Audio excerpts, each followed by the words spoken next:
Greetings, fellow fans. You're tuned into Arcane Paradox, presenting to you today, what if Gringotts test revealed Harry owned 19 lordships and Goblin Nation declared war on Britain? Show some love by liking and subscribing. Enjoy the story ahead. Chapter 1, The Summons. The letter didn't come by owl. That was the first thing Harry noticed, not the green wax seal pressed with a pickaxe and a set of scales, not the unervingly heavy parchment that felt more like hammered copper than paper, not even the fact that it had simply appeared on his pillow at Privet Drive sometime between 2 and 3 in the morning. No, what caught his attention first was the absence of feathers. Every letter Harry had ever received in his life had arrived via some disgruntled bird. This one had simply materialized, silent and certain, as if the concept of distance was beneath it. He sat up in the dark and read it by wandlight. Harry James Potter, it began, without preamble or pleasantry, you are hereby formally summoned to appear before the Account Management Division of Gringotts Wizarding Bank, London, at your earliest convenience, but no later than the 3rd day of July. This summons pertains to matters of inheritance, account irregularities, and treaty obligations of a serious and time-sensitive nature. Non-attendance will be noted in the official record of the Goblin Nation. Ragnarok, Director of Gringotts, London Branch. Harry read it twice. Then he looked at the date on his watch. July 1st. He was at the Leaky Cauldron by 7 the next morning. He hadn't told Dumbledore. He hadn't told Mrs. Weasley, who sent him anxious weekly letters about eating properly and staying indoors. He hadn't told Hermione, who would have immediately drafted a 12-point plan for how to approach a goblin financial meeting with appropriate cultural sensitivity. He'd packed a bag, climbed out his window while the Dursleys slept, and taken the first bus to London, because the letter had said your earliest convenience, and Harry had decided, somewhere around 3 a.m. reading it for the 5th time, that his convenience was right now. He was 15 years old, had watched a classmate die in front of him 8 weeks ago, and had spent the intervening time staring at the ceiling of his childhood bedroom in a house where no one particularly wanted him. The idea that something, anything, required his actual attention for a practical reason felt like oxygen. Diagon Alley was quiet at this hour, the shopfronts shuttered and the cobblestones slick with early morning damp. Gringotts rose at the far end like it always did, white marble and imperious, the goblins at the entrance showing no more expression than the stone itself. Harry walked up the steps with his letter in hand. Harry Potter, said the door goblin, before Harry had opened his mouth. Director Ragnarok is expecting you. Please follow. That was different too. Normally you queued. The goblin led him not to the main banking floor with its high chandeliers and orderly queues of wizards, but down a side corridor Harry had never noticed, partly because it hadn't seemed to exist as a distinct passage before.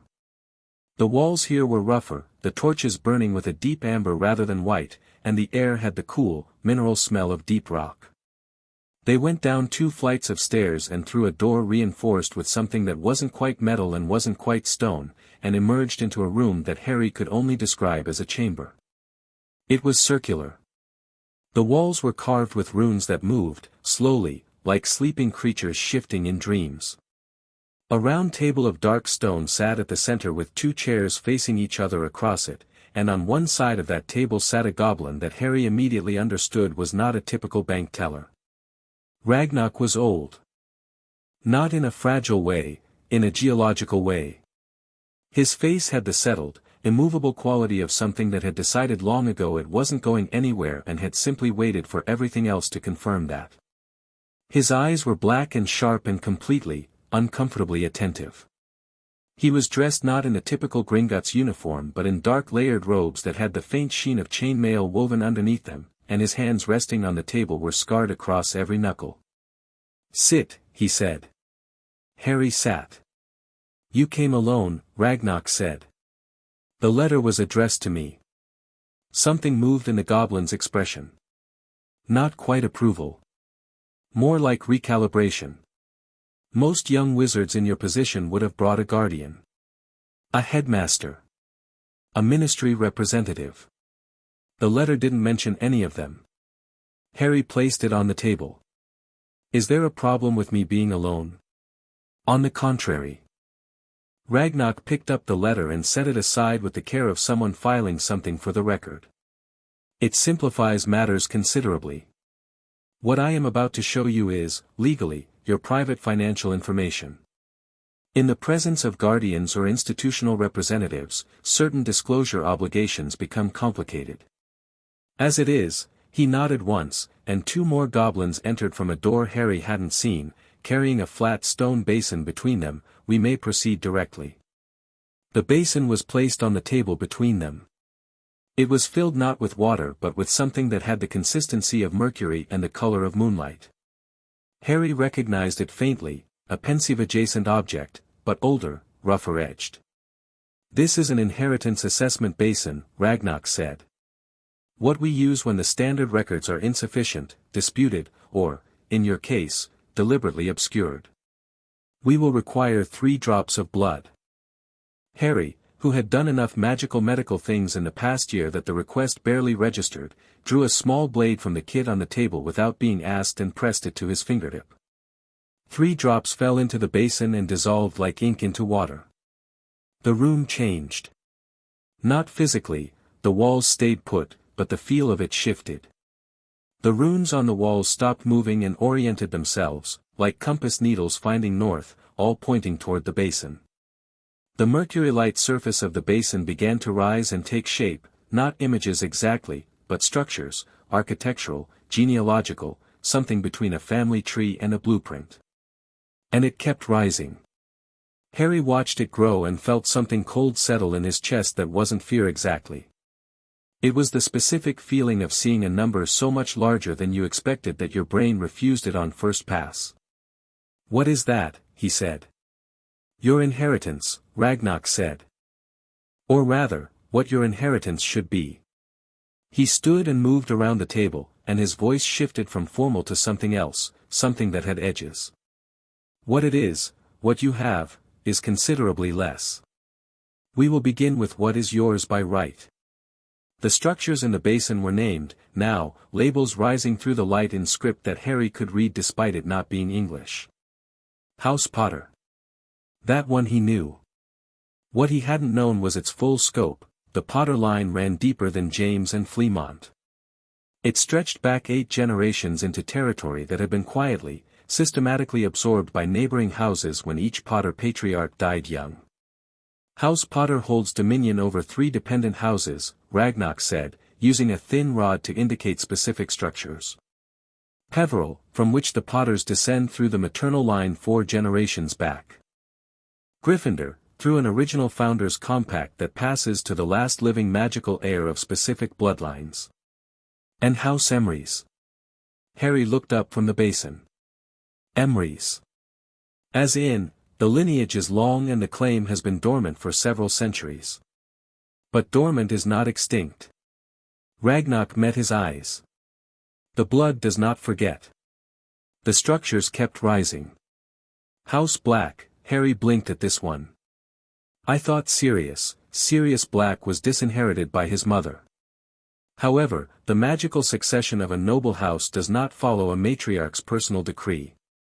The lordship of House Black passes through blood compact established at the house's founding. Sirius Black is the Lord of House Black in the eyes of ancient magic. A pause that had weight in it. He is also in ministry custody and has not filed the appropriate claims. In his absence, the lordship defaults to the next eligible blood heir. Harry looked at the structure hovering above the basin that bore the black crest. Then he looked back at Ragnar. That's me. Isn't it? Through your mother's lineage, which is itself a matter we will come to shortly, and your godfather's naming of you as heir, yes. Ragnar's rod moved to another structure. House Black also holds 3 dependent houses, Rosier, Lestrange, he said the name flatly, with the tone of someone reading a pest control report, and Selwyn. These have been operating independently and illegally since the Black Line was presumed compromised. More structures. Slytherin. Harry actually laughed at that one, a short, surprised sound, and Ragnar looked at him without judgment. The Slytherin claim ran through Lily Evans Potter, née Prince, a fact that Ragnar delivered like a stone dropping into still water, and Harry sat very still absorbing it while the goblin continued. Lily Evans had not been a Muggle-born.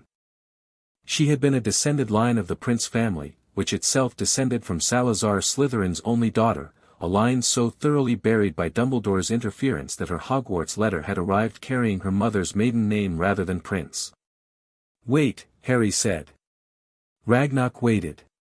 "My mother's actual family name was Prince. Her magical family name was Prince. Her parents, her Muggle-born parents, or so the record states, were Muggle-raised princes who had been separated from their magical heritage 2 generations back by what appears to have been deliberate Ministry record alteration." Ragnarok set the rod down. "Your mother was not Muggle-born, Mr. Potter. She was a displaced pureblood who never knew it. And the Prince line carries the Slytherin succession." The silence after that was considerable. Harry thought about Snape, who had loved his mother and called himself the Half-Blood Prince. He thought about the Sorting Hat placing him in Gryffindor after considering Slytherin for a very long time. He thought about the way Parseltongue had come out of him like something remembering itself rather than something learned. "How many?" he said. "How many lordships?" 19, Ragnarok said. "In total. Several directly, several through inheritance chains, and 3 through what is legally called a conquest compact, old magic that transfers the rights of a defeated house to the victor in a formal duel. Tom Riddle challenged 3 ancient houses before he understood the full legal implications of winning. When you survived his curse as an infant, Ragnarok's voice was perfectly, precisely neutral, the terms of those compacts transferred to you." 19. Harry stared at the forest of glowing structures rising from the basin and tried to see them as houses, as histories, as something real, and felt the number resist comprehension. Not because it was abstract. Because what came attached to it wasn't. "Show me what's missing," he said. Ragnarok's expression changed then. Very slightly. Something between satisfaction and grief, if a goblin could carry both. He reached into the basin and did something with his hands and the glowing structures tilted, revealing their undersides, and Harry saw the gaps. Vaults stripped to echo. Accounts drained and rerouted through shell transactions going back to 1981, the year his parents died. Properties legally reassigned through emergency ministry powers that had never been reviewed. Artifacts removed from vaults under guardianship orders signed by a specific name. Albus Percival Wulfric Brian Dumbledore. Harry read the name on the guardianship orders and didn't say anything. His jaw was tight. His hands on the table were very still. Some of the transfers went to the ministry directly, funding that Ragnarok detailed with the precision of someone who had been waiting to detail it, funds that had gone into anti-goblin legislation, into Azkaban's operation, into the Department of Magical Law Enforcement's discretionary budget. The Goblin Nation had been watching this for years. The Treaty of Gringotts, established in 1752 after the last Goblin War, required that Gringotts be permitted to conduct financial affairs free of ministry interference and that the assets of noble houses be inviolable except by the will of the living lord. What had been done to Harry's accounts wasn't just theft from a minor. It was a systematic treaty violation on an institutional scale. This, Ragnarok said, and his voice had gone very quiet in a way that was much more alarming than volume would have been, is why the Goblin Nation summoned you directly, rather than going through your guardian or your school. Because your guardian is one of the primary signatories on the removal orders. And we have, exhausted, our patience with the current arrangement. What does the Goblin Nation want? Harry asked. 3 things. Ragnarok held up one scarred finger. The treaty violations formally acknowledged and a renegotiated compact with the primary offending party, Wizarding Britain's government, or, failing that acknowledgement, the freedom to respond as the treaty permits. A second finger. Full restoration of your accounts to their proper state, with interest. A third. A lordship holder who will sit in the Wisengamot and actually use the seats that have been going empty, so that the governance of this country cannot continue to be conducted entirely by people who have been robbing you. Harry thought about this. Then he said, what happens if the ministry refuses to acknowledge the violations? We freeze every vault in Britain registered to a treaty-violating party. Ragnak said it the way someone announces the weather. We call in every outstanding loan. We recall every asset held in trust by individuals who benefited from improper transfers. The economic consequence would be substantial. That's war, Harry said. That is the treaty, Ragnak said. We are not declaring war, Mr. Potter. We are enforcing an agreement that Wizarding Britain signed and then spent 70 years pretending they hadn't. The difference matters. He paused. To us. Harry looked at the basin, at the 19 structures and the enormous hollow spaces beneath them where his inheritance had been, and felt something solidify in his chest. Not anger, exactly, though that was there, hot and specific, with Dumbledore's name on it and Fudge's name on it and the names of a dozen ministry officials who had signed removal orders on a dead man's estate while his son slept in a cupboard under the stairs. It was something more like clarity. There's one more thing, Ragnak said. He moved to a cabinet on the far wall and returned with a flat velvet case that he opened on the table. Inside was a set of instruments, thin, needle-like things, the kind used for precise magical examination. Before we proceed to the Lordship formalization, we need to address what we found when we ran your preliminary scan. Harry looked at the instruments. What did you find? Ragnak sat down and laced his scarred fingers together on the table. We found suppression runes. Carved into your magical core.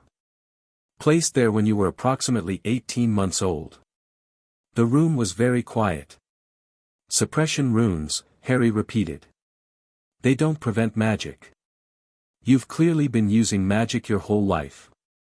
What they do, Ragnak chose his words with a deliberateness that suggested he had considered this conversation for some time, is cap it.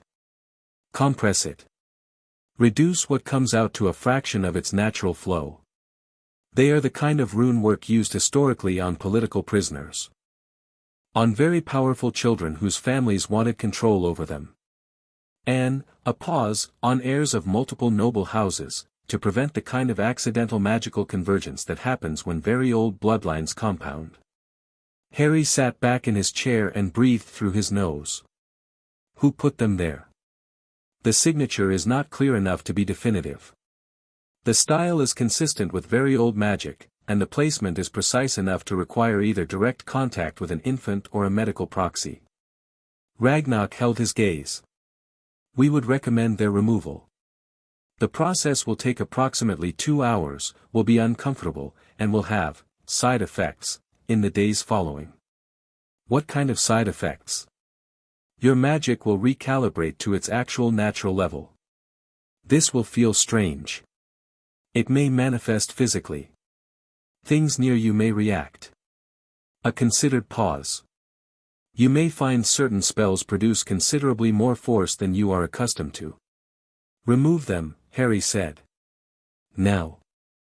Yes. Ragnak looked at him for a moment with those black, unreadable eyes. Then he nodded to the goblins who had brought the basin, and they left, and 2 different goblins entered with the kind of purposeful quiet that suggested they had been waiting outside for exactly this answer.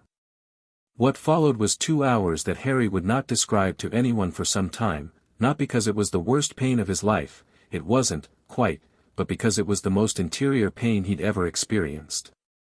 It wasn't his body exactly. It was something that lived inside his body. The rune removal process felt like having a hand reach into a sealed room and remove bolts from a door that had been welded shut, and behind that door was something enormous and restless that had been pressing against the barrier for 15 years without either of them knowing it. He sat in the chair. He didn't make noise.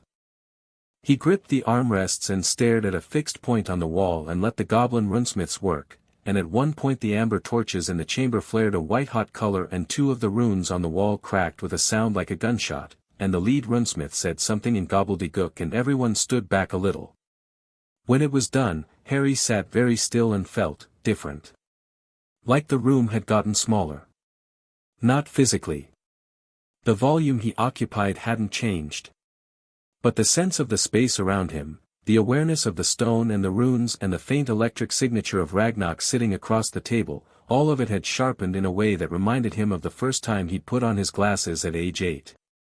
The world hadn't changed. His ability to see it had. "Well," Ragnar said. "Yeah," Harry said. "How do you feel?" Harry considered the question carefully. The amber light was back to normal. The cracked runes had stopped leaking. His magic sat inside him like a deep current rather than a narrow channel, and it was not calm exactly, but it was quiet, in the way large things are quiet. Present. Patient. "Like myself," he said, which was not what he'd expected to say but was the truest thing he had. Ragnar nodded once, as if that confirmed something. Then he rose and went to the cabinet again and returned with a flat box of dark wood, and when he opened it on the table Harry saw 19 rings laid in 2 rows. They were not identical. Each was specific, different metals, different stones, different engravings, the way heraldry is different for each house. But they all had a quality in common, a faint luminescence, a sense of patient waiting. They were not decorative objects. They were statements. "Lord's rings," Ragnar said. "One for each house. Traditionally worn 2 at a time, the Lord's dominant hand ring for the primary house and the secondary hand ring for the most prominent secondary house. The others are held in trust, recorded in the Gringotts ledger, and can be called upon." He touched one of the rings and it pulsed briefly with light, when their power is invoked. Harry looked at the rows of rings. "I can't wear 19 rings. No one is asking you to." Ragnar's voice was as dry as old parchment. "Choose your primary display. The rest will key to your blood and respond when needed." Harry reached out and picked up the Potter ring first, because that one he knew. It was a deep red stone in a simple gold setting, the Potter crest, a stag, barely visible in the metal, understated in the way of old money that doesn't need to advertise. It settled onto his right index finger like it had been waiting there. His magic flared, brief and warm. Then he looked at the Peveril ring, darker, a black stone, the Deathly Hallows symbol so faint in the setting that you had to look for it, and put it on his left index finger, and the feeling that went through him at that was older than anything else in the room, a resonance that rolled up his arm and through his chest and out the other side, and he sat with it for a moment. 17 others, he said. "We'll wait," Ragnar said. "You'll feel them. They're catalogued now. They know you." Harry flexed his hands and looked at the 2 rings and had the sudden, overwhelming sense that the person who had walked into Gringotts this morning, quiet, anonymous, operating on polite borrowed tolerance, was not going to be the person who walked out. "The formal declaration," he said. "What does that involve?" Ragnar went to the carved rune wall and touched a specific mark, and a section of stone slid aside to reveal a desk, a quill, a sheaf of documents. "You sign as Lord Potter, filing the 19 claims with Gringotts as witness and registrar. The Ministry will receive formal notification within 24 hours. The Wysingdomot will receive a list of occupied seats, seats that have been technically vacant or illegally held, within 48 hours. His black eyes returned to Harry. "And the Goblin Nation will file its own documentation at the same time. Treaty violations. Formal grievances. Demands for review. And if the Ministry doesn't respond appropriately, then the enforcement provisions of the treaty activate." Ragnar paused. "Vault freezes. Debt recall. Financial sanctions of a scope that the current Ministry will not be able to absorb." Another pause, shorter. "This is not a bluff, Lord Potter. We have been waiting for a valid legal claimant. Someone with standing to be a party to the renegotiation. Without you, we were simply creditors making noise. With you, with me you have a seat at their table," Harry said. "With you," Ragnar said, "we have someone sitting across from them who has more legitimate claim to half their institutional holdings than they do." "Yes." Harry stood up and walked to the desk and looked at the documents. They were precise, legal, formal, the kind of paperwork that didn't announce itself but moved mountains. He read through them with the focused attention he brought to defense essays and Marauders map analysis, cross-referencing clauses and noting where his signature would appear and what each block of text committed him to. Ragnar waited. He did not rush. After 20 minutes, Harry picked up the quill and began to sign. He signed as Harry James Potter, Lord of the ancient and noble houses of Potter, Peveril, Gryffindor, Emrys, Black, Rosier, Selwyn, Slytherin, Prince, Ravenclaw, a secondary founders' compact he'd read about with narrowed eyes before accepting, Merlin, Pendragon, this one he'd paused on longest, but the blood trace was clear, Ragnar confirmed it without ceremony, and 7 more houses whose names he was still learning, whose histories he'd need time to understand, but whose claims were real and documented and witnessed in the room-carved chamber of the oldest bank in Britain. It took 40 minutes to sign everything. His hand was tired. His head was very clear. When he set the quill down, the documents sealed themselves without being touched, each developing a shimmering edge of light that meant the magic recognized the signature as legitimate. They stacked themselves neatly in a pile that Ragnar collected without comment. "The copies will go to the ministry by morning," Ragnar said. "The Goblin Nation's filing will accompany them. I would recommend," he added, in the tone of someone who had already thought 5 moves ahead and was politely offering one of them as a suggestion, "that you contact your godfather before the ministry does. Sirius is in ministry custody. Sirius Black is in ministry-adjacent custody. He was never formally charged, was never tried, and the original warrant that placed him in Azkaban has significant legal problems that a sitting lord with standing in the Wizengamot could challenge before anyone thinks to formally rebook him." A pause that was almost, in a goblin way, dry humor. "The ministry's paperwork tends to be less solid than they prefer to advertise." Harry looked at him. "You've been planning this for a while." "We have been preparing," Ragnar said carefully. "Planning implies intention to act unilaterally. What we have been doing is waiting for a party with sufficient standing to act in concert with." His eyes held Harry's with the flat, specific attention of someone who never said more than they meant. "You were always going to be that party, Lord Potter. The question was when you would arrive." Harry put on his cloak. He checked that the Potter and Peveril rings were settled and real on his hands. They were warm and present, carrying a faint vibration that wasn't quite sound and wasn't quite sensation. He picked up the velvet case with the other 17 rings and held it under his arm. "I'll need legal counsel," he said. "Goblin legal counsel. Not the ministry's people." "Already arranged," Ragnar said. "And a secure place to stay.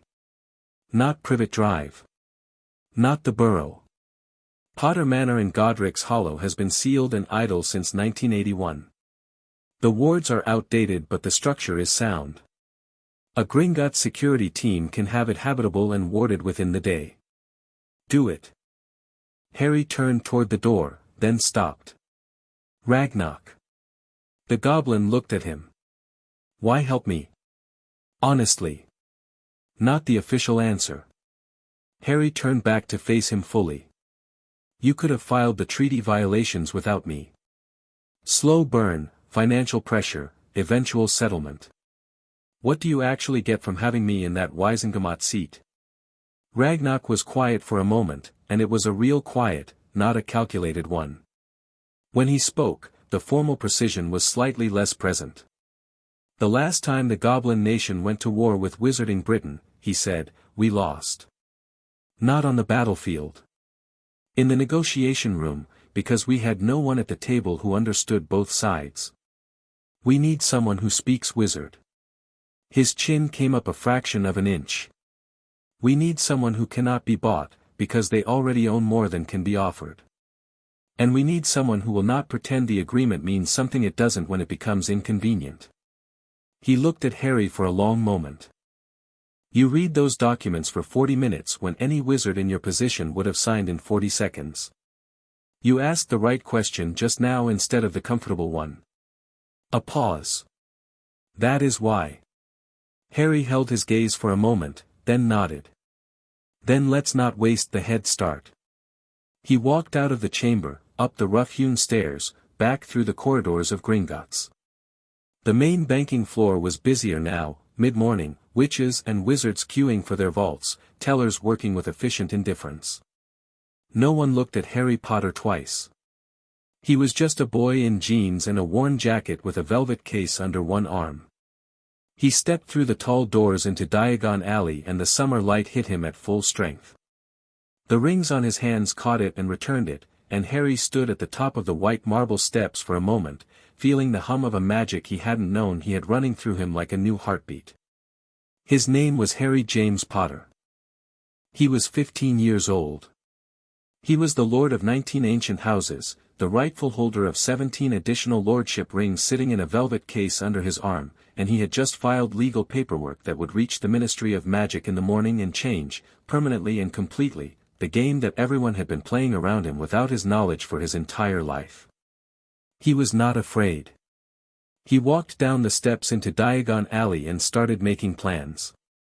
Chapter 2, The Reckoning. The Ministry of Magic received 19 simultaneous lordship claims at 7:43 in the morning. The clerk who processed the incoming Gringotts correspondence, a tired, methodical man named Arnold Peasgood who had worked the early shift for 11 years without incident, picked up the first document, read the header, set it down, picked it up again, and then sat very still for approximately 4 seconds before standing up and walking directly to his supervisor's office without knocking. By 8:15, the head of the Department of Magical Law Enforcement had been woken up at home. By 8:30, Cornelius Fudge was in his office with his robes on inside out and a cup of tea he kept forgetting to drink.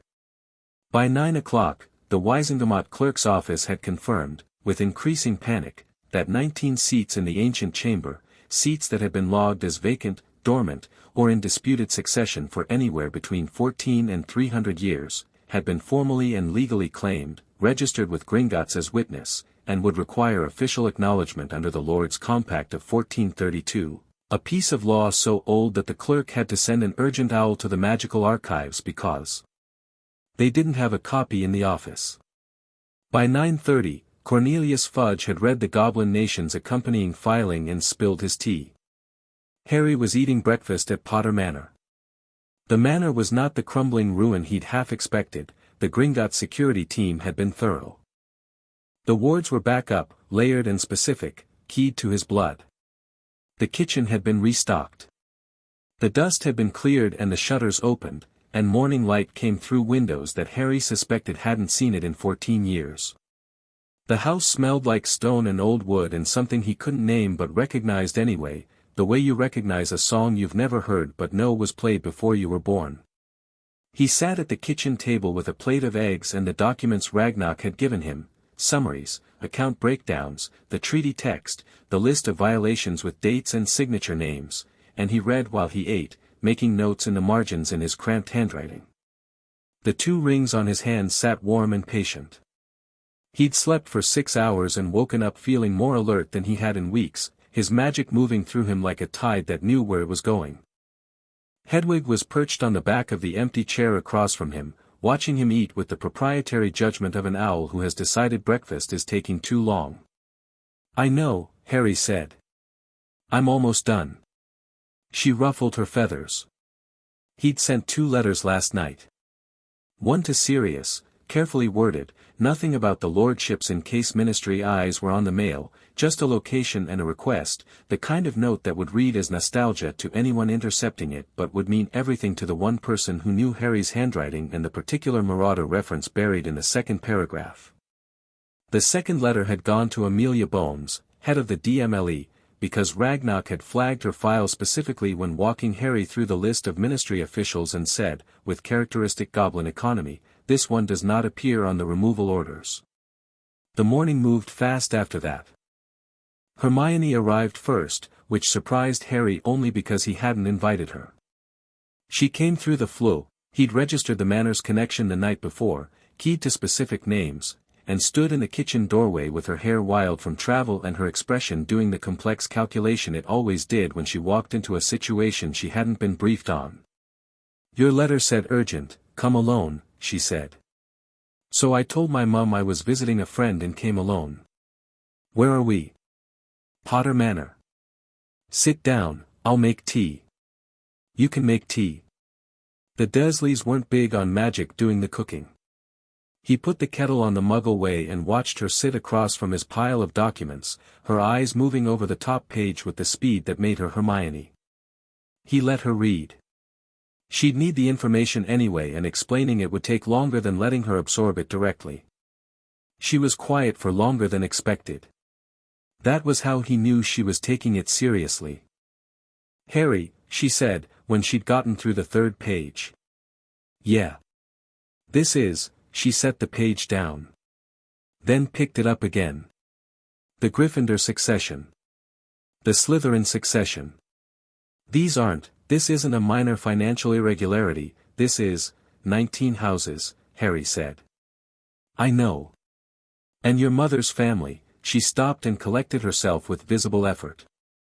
Okay, I need to, the legal framework here is genuinely extraordinary. The Lords' Compact of 1432 specifically guarantees that recognized lordship claims cannot be suspended or challenged by ministry emergency powers within 90 days of filing. 90 days, Harry. That means if you filed this morning, yesterday, Harry said. I filed yesterday. She stared at him. You went to Gringotts alone. The letter was addressed to me.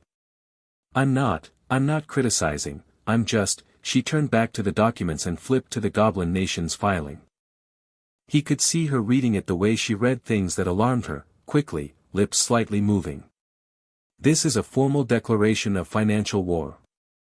They've already begun the process. By the time the Ministry finishes their breakfast, the Goblin Nation will have flagged every single treaty-violating transaction for recall. That's the idea.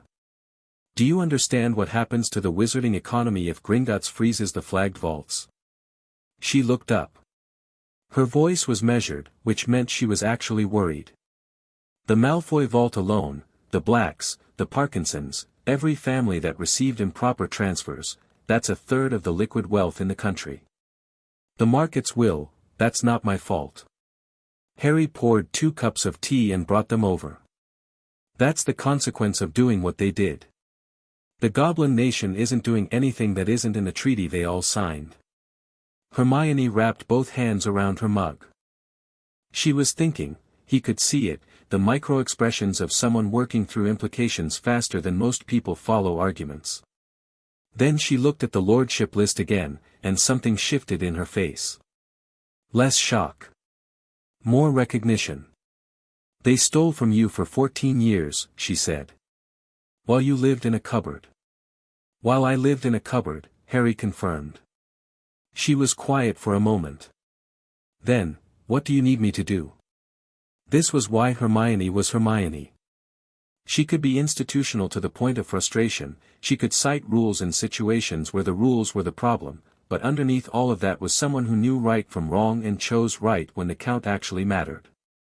Research, Harry said. I need the full legal history of the Lords' Compact. Every clause. Every precedent. I know there's a provision about the Wisengamot being required to formally seat a new lord within 30 days of a valid claim. I need the exact language in every case where it's been invoked. And I need you to find the old law on Lords' tribunals. She was already reaching for parchment. Lords' tribunals. That's the mechanism for demanding the release of an unjustly held person under a lord's protection. Yes. She stopped writing. Looked up. Serious. He was never charged. Never tried. His warrant is illegal. And now there's a lord with standing to challenge it. Harry drank his tea. The tribunal demand has to be filed before the ministry thinks to formally reprocess him under new charges. Which means today. Hermione wrote something down. Then something else. Then a whole paragraph at speed.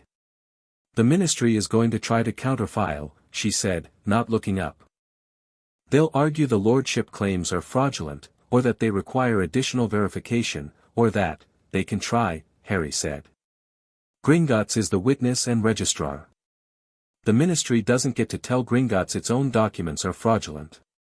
That's another treaty violation. Hermione made a sound that was either a laugh or an acknowledgement and kept writing.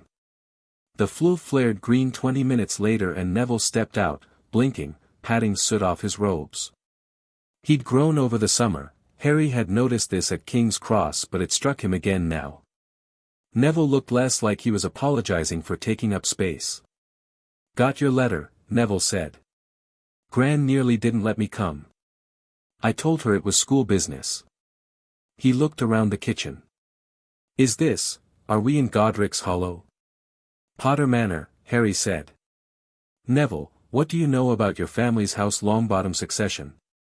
Neville blinked at the directness of the question. Gran holds it. Until I'm 17. He looked between Harry and Hermione. "Why?" "Sit down." Harry pushed the documents toward him.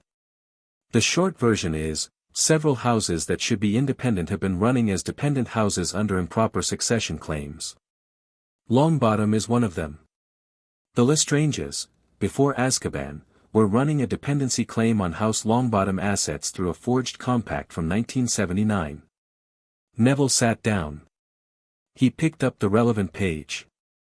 His round face, which was usually a reliable indicator of whether he was okay or not, went through several things Harry couldn't fully read. Then it settled into something quiet and flat. "They stole from us," he said. "While my parents were in St. Mungo's." "Yeah."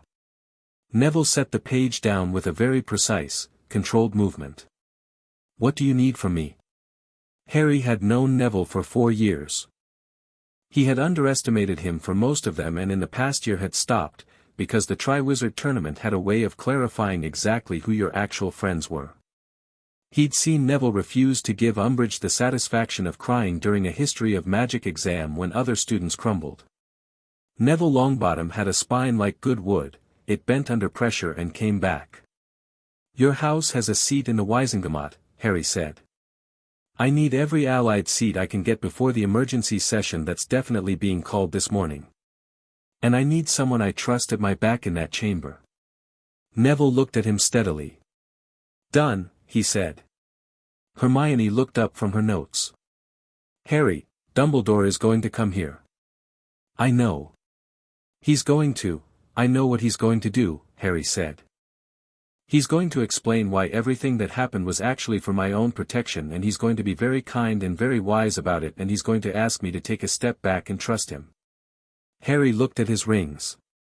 The Potter ring caught the morning light. "And I'm going to need to have this conversation exactly once and then not have it again." Hermione held his gaze. "Are you ready for that?" Harry thought about Dumbledore's office, the Phoenix, the gentle considered voice that had guided and shaped and managed him for 4 years with the specific patience of someone who had already seen the ending. He thought about the guardianship orders with Dumbledore's signature. The account transfers. 14 years of suppressed magic and a cupboard under the stairs. "Yeah," he said. "I think I am." Dumbledore arrived at noon, which gave Harry time to be standing in the entrance hall rather than sitting in the kitchen, which mattered because the entrance hall had better light and considerably more height and was, in general, a room that announced itself. The Manor's wards had flagged the headmaster's approach, another thing the Gringotts team had set up, and Harry had had 4 minutes to put the documents away, put the velvet case in the study, and be present without being prepared looking. The door opened before Dumbledore knocked. The Manor did that for Harry now, recognized him, responded to him, small attentions of an old house acknowledging its lord. Dumbledore stood on the threshold in deep blue robes with silver moons, his half-moon spectacles catching the light, his expression carrying the specific gentle gravity of a man who has thought carefully about what he's going to say. He looked at Harry and something moved in his eyes, not quite surprise, but recognition, the way you recognize that a conversation is going to be different from the one you planned. "Harry," he said. "May I come in?" "Of course," Harry said, and stepped back. The Manor's entrance hall had portraits.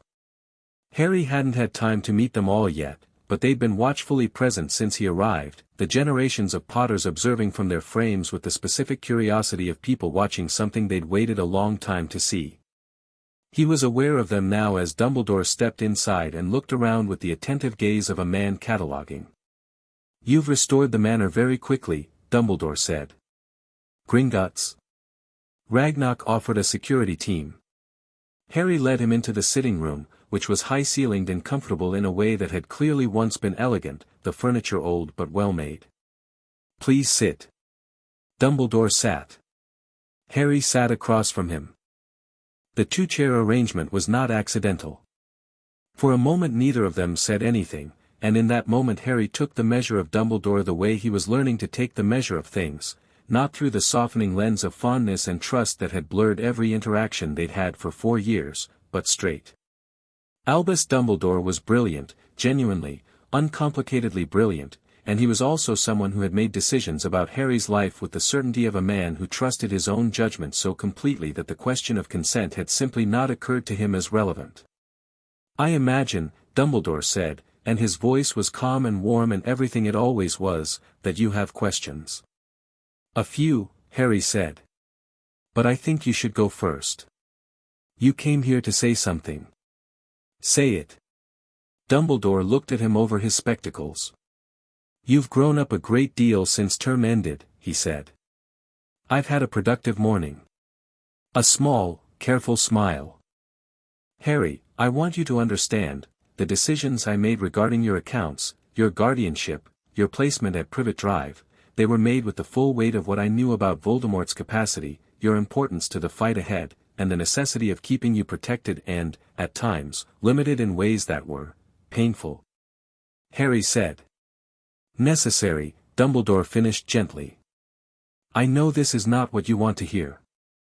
I know you feel, I don't feel, Professor," Harry said. "I have documents. Signed documents with your name on them, authorizing transfers from my family's accounts to ministry departments that have been running anti-goblin legislation for a decade. I have a Gringotts assessment showing suppression runes on my magical core that were placed on an 18-month-old. I have 19 lordship claims that sat empty while the seats they entitle were either vacant or occupied by people who shouldn't have been in them." He held Dumbledore's gaze. "This isn't about feelings." Something in Dumbledore's expression shifted. Not defensiveness, it was more complex than that, and Harry had the sudden, uncomfortable insight that Dumbledore actually had reasons. Not good ones, not ones that justified what had been done, but real ones, the kind a genuinely intelligent man builds when he decides the ends are certain enough to justify the means. "The suppression runes," Dumbledore said, quietly, "were placed to protect you. An infant with the magical convergence of multiple noble bloodlines, whose parents had just been killed by the most dangerous dark wizard in a century, whose very existence made him a target, who put them there." A pause. "I did." The room was very quiet. "You put suppression runes on an 18-month-old, Harry said. "I put containment measures on a child whose magic, unregulated, would have been a beacon. Would have drawn every dark creature and every Voldemort loyalist within 100 miles. You wouldn't have survived your first year, Harry." Dumbledore's voice was still gentle, but it had a thread of something underneath it now, something that was perhaps the closest he came to defensive. "I made a choice that I would make again to keep you alive." "And the account transfers?" A shorter pause this time. "Necessary funding for anti-Voldemort operations that the Ministry would not officially sanction. Operations that were conducted for your benefit as much as anyone's. And the 14 years in Privet Drive without being told any of this. Information is a weapon, Harry. In the hands of a child who had not yet been trained, who did not yet understand the full scope of what you face." "I understand it now," Harry said. "I'm 15 years old, I watched Cedric Diggory die in front of me, and I'm the only person in Wizarding Britain with the legal standing to do anything about a treaty that's been violated for 70 years. So the part where I'm a child who needs to be managed," he met Dumbledore's eyes without flinching, "that part is over." Dumbledore looked at him for a long moment. The fireplace crackled. In the portrait over the mantel, an old witch with the Potter jaw was watching with open interest. "I am not your enemy," Dumbledore said, and something in his voice was real and tired in a way that wasn't performance. "I have made mistakes. Real ones. The kind that look necessary in the moment and, a pause, different, in the light of what they cost. I am aware of that. Good, Harry said. Then you'll support the lordship claims in the Wizengamot. Dumbledore blinked. In all the years Harry had known him, he had never seen Dumbledore actually blink at something. The Goblin Nation's filing goes public today, Harry continued. The Ministry is going to call an emergency session, probably this afternoon. They're going to argue the claims are invalid, fraudulent, premature, every procedural challenge they can find. And you are the supreme mugwump. Your support or opposition carries weight. He leaned forward slightly. I'm asking you to support it. Harry, Dumbledore stopped. Started again. What you're proposing, the scope of the disruption to the current power structure stole from me for 14 years and suppressed my magic without consent and has been systematically violating a treaty with an entire nation of people whose rights are not taken seriously because they're not wizards. Harry stood up. I'm not proposing disruption, Professor. I'm enforcing the law. The actual law. The old law, the one that was written before the Ministry existed and will still be standing after it.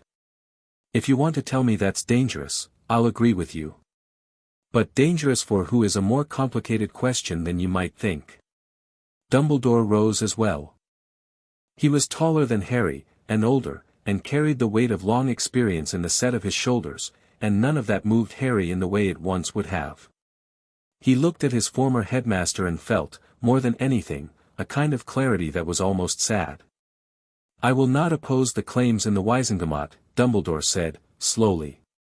What I do support, what I will always support, is your safety, Harry. Whatever our disagreements about method. Then we agree on something. Harry held out his hand, and after a moment Dumbledore shook it. The Potter ring gleamed between their clasped hands and Dumbledore looked at it with an expression Harry couldn't read. I'll see you at the session. Dumbledore left. Harry stood in the sitting room for a moment, listening to the manor settle around him. Then he went back to the kitchen. Hermione looked up. Neville looked up. Both of them read his face. That went okay, Neville said, which was a question dressed as a statement. It went, Harry said. What we got?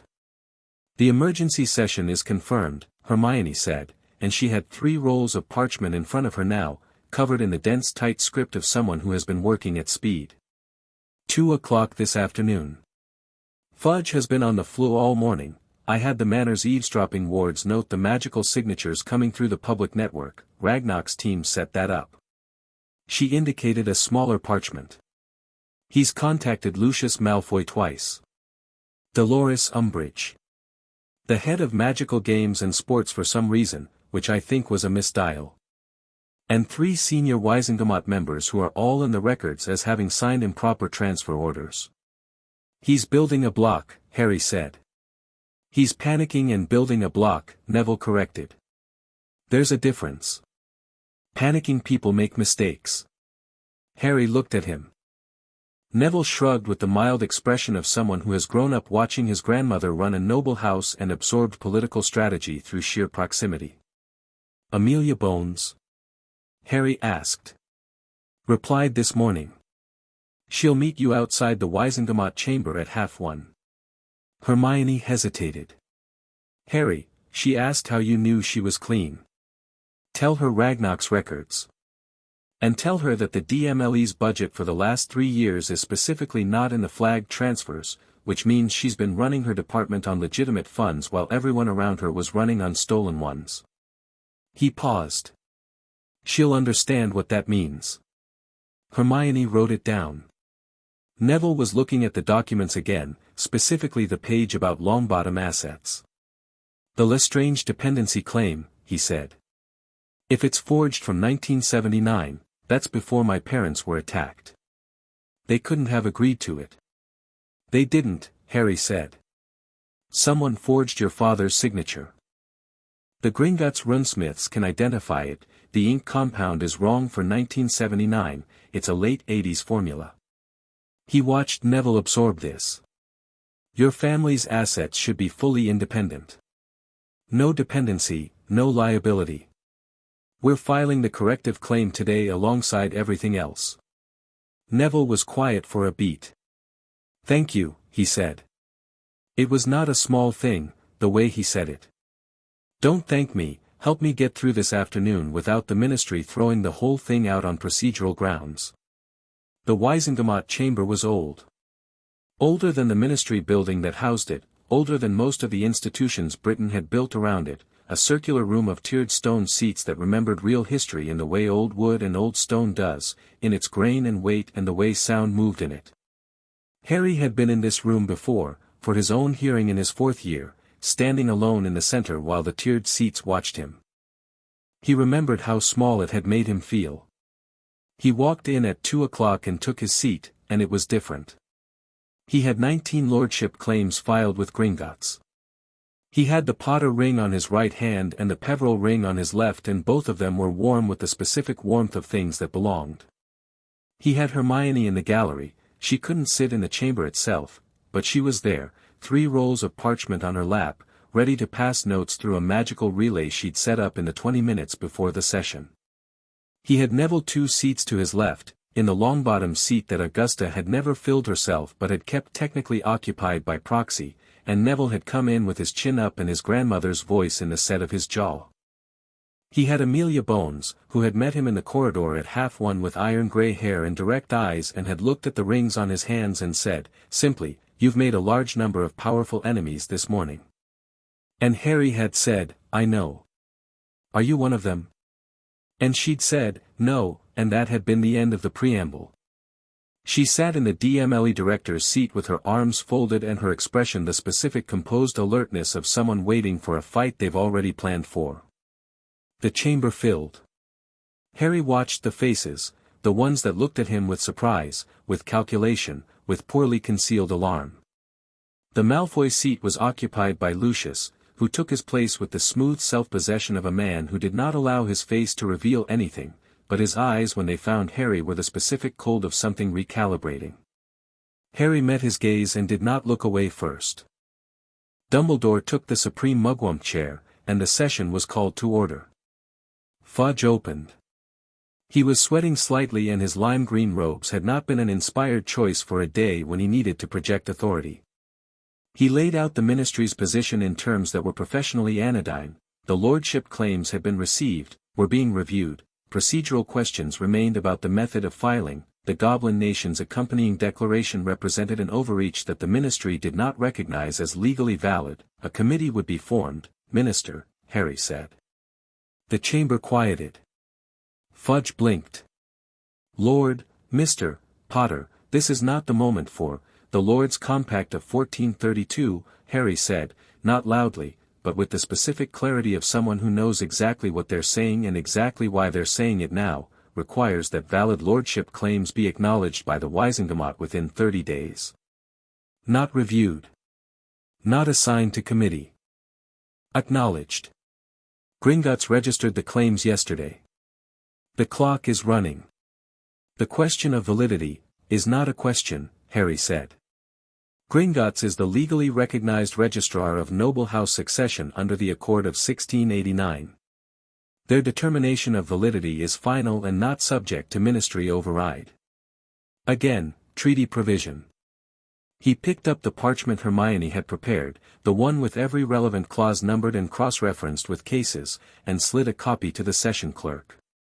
The supporting law is there for the record. The clerk took it.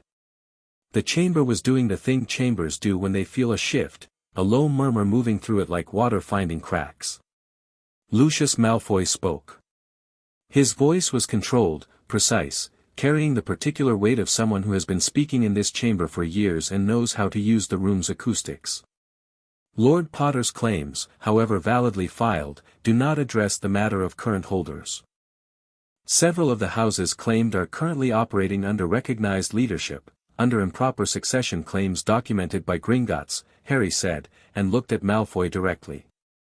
House Selwyn's assets have been managed by a proxy trust controlled by Malfoy family interests since 1983. That trust was established using a dependency compact that, according to the original House Selwyn charter, required the consent of the living lord. There was no living lord to give consent. There was an infant in a Muggle household who didn't know he existed. He held Malfoy's eyes. "I'd like those assets returned, Lord Malfoy." "With interest." The chamber noise went up. Lucius Malfoy's expression didn't crack. But something happened behind his eyes, the specific micro-adjustment of a man who has just had the ground move under him and is deciding how to handle it. He smiled, thin and precise. "This is a matter for financial dispute resolution, not the Wizengamot floor. The Goblin Nation disagrees," Harry said pleasantly. "They're filing it as a treaty violation. Their enforcement arm will be in contact with your vault management team." He turned to Fudge before Lucius could respond. "Minister, the Goblin Nation's declaration isn't an overreach. It's an enforcement action permitted under specific provisions of the Treaty of Gringotts when 3 conditions are met. I have the treaty text." He placed another document on the table in front of him. "The conditions are met. The Ministry has 48 hours to enter formal talks on the violations or the enforcement provisions activate automatically. Those provisions include," "We know what they include," Fudge said, and his voice cracked slightly on the last word. He caught it. Composed himself. "Lord Potter, I think what would serve everyone best is a brief recess to allow. I have one more item for the record before recess," Harry said. He stood up, because the moment required it, because some statements needed to be made on your feet. The chamber settled into the particular quality of silence that only happens when something real is about to be said. "I am filing, under the Lords' Tribunal Act of 1598, a formal demand for the release and clearing of Sirius Orion Black, currently held under Ministry authority. Lord Black was never charged, never tried, and the original Azkaban commitment order was signed under emergency wartime powers that expired in 1981 and were never renewed. Under the Tribunal Act, a sitting lord may demand a formal hearing for any person held without charge under their house's protection. House Black is under my lordship. I am exercising that right. Formally. On the record." He sat down. The chamber was very loud for a while after that. Fudge was talking, or trying to, but the noise from the seats had turned it into something fragmented and incoherent. Amelia Bones was writing quickly. Dumbledore, in the Supreme Mugwump chair, was watching Harry with an expression that was difficult to categorize, something between professional assessment and something more personal that Harry didn't have time to examine right now. Neville leaned over and said, just quietly enough to be private, "That was brilliant." "It's not done yet," Harry said. "I know. But that was still brilliant." Lucius Malfoy caught Harry's eye across the chamber once more before the recess broke the session apart. It was not a look of anger exactly, Lucius Malfoy was too experienced for uncomplicated anger. It was the look of a chess player who has just realized that the piece they thought was a pawn has been somewhere else on the board the whole time. Harry returned it with something he hadn't quite felt before in this chamber, the sense of someone who was not just responding to a game already in progress, but setting the terms of the next one. Outside in the corridor during recess, Amelia Bones found him before anyone else could. "The tribunal claim," she said, without preamble. "Risky. The legal grounds are solid." "The legal grounds are impeccable," she corrected. "The risk isn't legal. It's political. You just put Fudge in a position where he either produces Sirius Black for a hearing, which means an actual examination of the original commitment order, or he refuses the tribunal demand and violates a 400-year-old law on the public record." Her eyes were assessing and not unfriendly. "He's not going to enjoy either option." "That was rather the point," Harry said. She studied him. "How much of this morning did you plan in advance, and how much was improvised?" "About half each," Harry said, which was honest. Ragnarok's team drafted the filing structure and the legal scaffolding. The Malfoy asset specifics I pulled from the account documents this morning. The order in which I raised things in there," he gestured toward the chamber, "I figured out while Fudge was talking." Amelia Bones looked at him steadily. She was not easily surprised, he could see that. She'd been in rooms like this one for too long to surprise easily. But something in her expression was doing a small, careful recalibration. "Your mother's family," she said. "The Prince line. Ragnarok documented it. I know. I've seen the filing." A pause. Eileen Prince married Tobias Snape in 1960. Their son is on the Hogwarts staff. She said it neutrally, watching for his reaction. "I'm aware," Harry said, equally neutral. "That makes Professor Snape your, through the Prince succession, a distant cousin, technically." Harry said it flat and clean. "I don't think either of us will be sending the other birthday owls." Amelia Bones made a sound that might, in a different room, have been a laugh. The session reconvenes in 10 minutes. Fudge is going to try to move the tribunal demand to a subcommittee. "He can't," Harry said. "The act is explicit, the demand is heard in full session or not at all. He doesn't know you know that. Then he'll find out in 10 minutes. She started to turn away, then stopped. "Lord Potter. For what it's worth, what you did in there, with the Longbottom correction. Neville's family." She said it quietly. "That was the right thing." Harry nodded once. "Don't let this make you hard," she said, which was unexpected. "The politics. The fighting. It does that to people, after a while." She paused. "The smart ones figure out how to stay themselves in it." She walked back toward the chamber. Harry stood in the corridor and looked at the Potter ring and thought about the 2 hours in the Gringotts chamber and the 4 minutes this morning watching Dumbledore's face and the specific, careful look Ragnarok had given him when he'd asked the honest question. He thought about 19 houses, most of them names he was still learning, and the weight of all that history pressing against the present. Then he walked back into the Wizengamot chamber for the second half of the session, and when Fudge tried to move the tribunal demand to subcommittee, Harry cited the specific clause that prevented it, clearly and without heat, and the look on Fudge's face as he scrambled for a counter-argument was something Harry filed away not as a victory exactly but as confirmation of something Ragnarok had said the day before. They had the right party at the table now.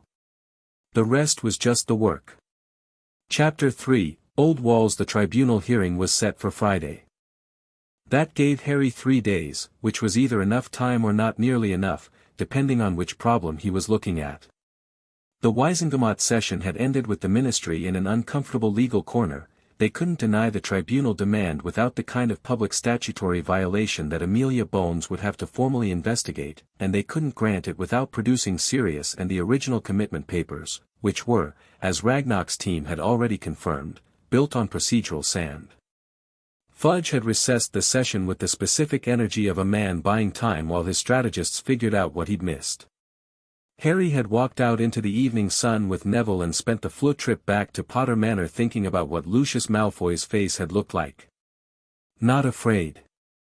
That would have been satisfying but inaccurate. What Malfoy had looked like was repositioning, the specific internal adjustment of someone who has just reclassified a threat. Harry had gone from inconvenient schoolboy to something that required a different category of response, and that category would not be pleasant. He needed to be ready for what form that response took. Wednesday morning started early. Harry was in his father's study by 6. It had taken him 2 days to understand which room in the manor was the study, because it didn't advertise itself, a moderate-sized room off the east corridor with books that had been chosen rather than accumulated and a desk with the comfortable wear of something used daily for years. James Potter had apparently been an organized man in private, whatever his public reputation for chaos.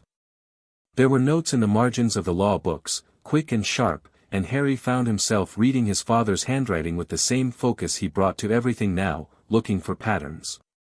He was cross-referencing the Tribunal Act procedures when Ragnarok appeared. Not through the flue, not with a knock. One moment the chair across the desk was empty and the next it contained a goblin in dark traveling robes with the air of someone who has used more efficient transit methods than other people have access to. "You could use the door," Harry said. "I could," Ragnarok agreed, and opened a satchel on the desk. The ministry filed 3 procedural challenges to your lordship claims overnight. Expected. Which ones? Insufficient evidence of continuous lineage for House Emrys, disputed founders' compact documentation for House Ravenclaw, and a request for additional verification on House Slytherin grounds. Ragnarok placed 3 documents in front of Harry. All of them are addressable. The Emrys' lineage is documented in the Gringotts Deep Archive. The Ravenclaw Compact exists in original form in the Hogwarts Charter, which predates the Ministry and is not subject to its records requirements. The Slytherin grounds, a very slight pause, they're arguing that the Prince family's magical genealogy hasn't been formally accepted into the registry. Then accepted, Harry said. We already did. This morning, 3 hours ago. Ragnarok set a 4th document on top of the others. This is the formal Gringotts registry entry for the magical prince lineage, tracing from Salazar Slytherin's daughter Seraphina through 12 generations to Eileen Prince and her descendants. He looked at Harry. Legally complete. The ministry's challenge is now moot. How fast can you move when you want to, Harry said, not quite as a question. Considerably faster than a government that runs on committee approval, Ragnarok said. He folded his scarred hands on the desk. There is a development you should know about before the tribunal hearing. We intercepted, through legitimate financial monitoring channels, which we are entirely permitted to exercise, a transfer request filed by the Malfoy family trust yesterday evening. Harry looked up. Lucius Malfoy has moved to liquidate approximately 30% of the Selwyn Trust assets, converting them to portable form, gems, certain magical artifacts. Ragnarok's expression was the specific flat attention of someone who has already analyzed a situation and is now reporting it. He is not running. He is arming. He's trying to move the goods before the reclamation order hits.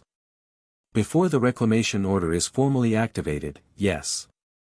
Which requires either the tribunal hearing to go in your favor, creating a political environment where challenges become more credible, or the Goblin Nation's enforcement provisions to trigger. Ragnarok's black eyes held steady. We have frozen the transfer. He cannot complete it. But he knows we've frozen it, which means he knows we're watching. Harry leaned back in his chair and looked at the ceiling. The ceiling of the study was lower than the main rooms, more intimate, and there was a crack in the plaster that had been there long enough to become part of the room rather than a flaw in it. He's going to come at this from a direction I'm not watching, Harry said. The financial front is covered by your people. The legal front is covered today and Friday. So he goes somewhere else. My assessment also, Ragnarok said. Personal. Social. Something outside the formal structures. Harry brought his eyes back down. Does he have a move through the school? Through Hogwarts? He is on the Hogwarts Board of Governors. Right. Harry thought about that. He tried to have Dumbledore removed before. 3rd year. He was more successful than you know. Dumbledore was formally suspended for 11 days under a board motion Malfoy engineered. The motion was reversed but the documentation exists, including Malfoy's co-signatories on the board. Ragnarok's tone was neutral. If he moves against you through the school, he will do it through whatever board mechanism allows interference in student affairs. Then we get ahead of it. Harry picked up a quill. I need a letter to the Hogwarts Board of Governors citing my status as a sitting lord, noting that as a student of Hogwarts School, any board action affecting my education, standing, or conditions of attendance falls under the Lord's protection from institutional interference during an active legal proceeding. He wrote while he talked, fast and clear. Is that an actual legal mechanism or am I inventing it? You are approximately inventing it, Ragnarok said, but the underlying principle is sound and the specific clause in the 1432 Compact is broad enough to support the interpretation. I would phrase paragraph 2 differently. He reached across and indicated a line. Harry rewrote it. Better. They worked for an hour like that, Ragnarok indicating, Harry writing, both of them building the legal architecture of something that needed to be solid before Friday. At 7 Hermione arrived with 2 more rolls of research, and she and Ragnar engaged in the kind of precise, fast exchange that Harry recognized as two very organized minds discovering they could operate at the same speed, the momentary mutual surprise of it flickering across both their faces before professionalism closed over it again. The Tribunal Act precedent cases, Hermione said, spreading parchment. There are 7. The most recent is 1741. All 7 were decided in favor of the petitioning lord, but 3 of them included ministry counter-arguments about the definition of unjust holding. She looked at Harry. They're going to argue Sirius is justly held even without a trial, on grounds of the original Azkaban emergency powers. The emergency powers expired, Harry said. They did. But the ministry is going to argue they were rolled into the general criminal holding framework and don't require individual renewal. She hesitated. It's weak but it's not nothing. We need Sirius's original arrest documentation. Ragnar? Already requested from the Ministry Records Division, the Goblin said. They have 48 hours to produce it under the tribunal filing requirements. If they don't produce it, then there's no documentation, Harry said, which means the holding is entirely without foundation. He paused. Can they manufacture documentation in 48 hours? Ragnar looked at him with the flat expression that goblins use instead of a raised eyebrow. Mr. Potter. Who do you think provided the original documentation infrastructure? Gringotts, Harry said slowly. The original Azkaban commitment papers were filed through Gringotts as a neutral party. They were. And we retain copies. He reached into the satchel again and produced a sealed envelope. The originals, as we filed them. The ministry's copy will either match these exactly or it won't. Harry took the envelope carefully. And if it doesn't match? Then the ministry will have committed document fraud in an active legal proceeding. A pause that had a small, sharp edge. Which is also a treaty violation, as it pertains to records held in Gringotts custody. Hermione made a small sound. They really did just keep giving you ammunition, didn't they? For decades, Ragnar said pleasantly. Neville arrived mid-morning with Augusta, which Harry had not expected but probably should have. Augusta Longbottom arrived the way natural forces arrive, with the certainty of something that has been in motion for a long time and sees no reason to slow down for doors. She was a tall woman in an extraordinary hat bearing a stuffed vulture, and she swept into the Manor's sitting room and fixed Harry with an assessing look that reminded him powerfully of Professor McGonagall if McGonagall had also been raised in a house where political warfare was the dinner-table conversation. Lord Potter, she said, and her voice was dry and precise. My grandson tells me you've been busy. A fair description, Harry said. The Longbottom correction filing. She sat down and placed her hands on her knees, which were the hands of someone who has conducted significant business. I should have moved on that years ago. I knew the Lestrange compact was wrong. I couldn't prove it. Her jaw set briefly. You proved it. Ragnar's team proved it, Harry said. I just had access to the right records. Don't deflect. Her eyes were direct and not unkind. I came because I want you to understand something about what you're doing in that chamber on Friday and what it means beyond Sirius Black. She looked at him steadily. My son and daughter-in-law have been in St. Mungo's for 14 years. The people who put them there are in Azkaban, yes. But the people who created the conditions, the legal vacuum, the political atmosphere, the ministry that looked away, those people are still walking free. Some of them are in that Wisengamot chamber. Her voice was perfectly controlled, the way old grief becomes controlled. What you're building with these claims, this legal structure, if it holds, if it actually reshapes how the old law is applied, it means accountability becomes possible. Real accountability. Not just for Sirius. Harry heard the weight in it. The years of it. I understand, he said. Good. She stood. I'll be in the gallery Friday. Neville will be in his seat. A pause at the door.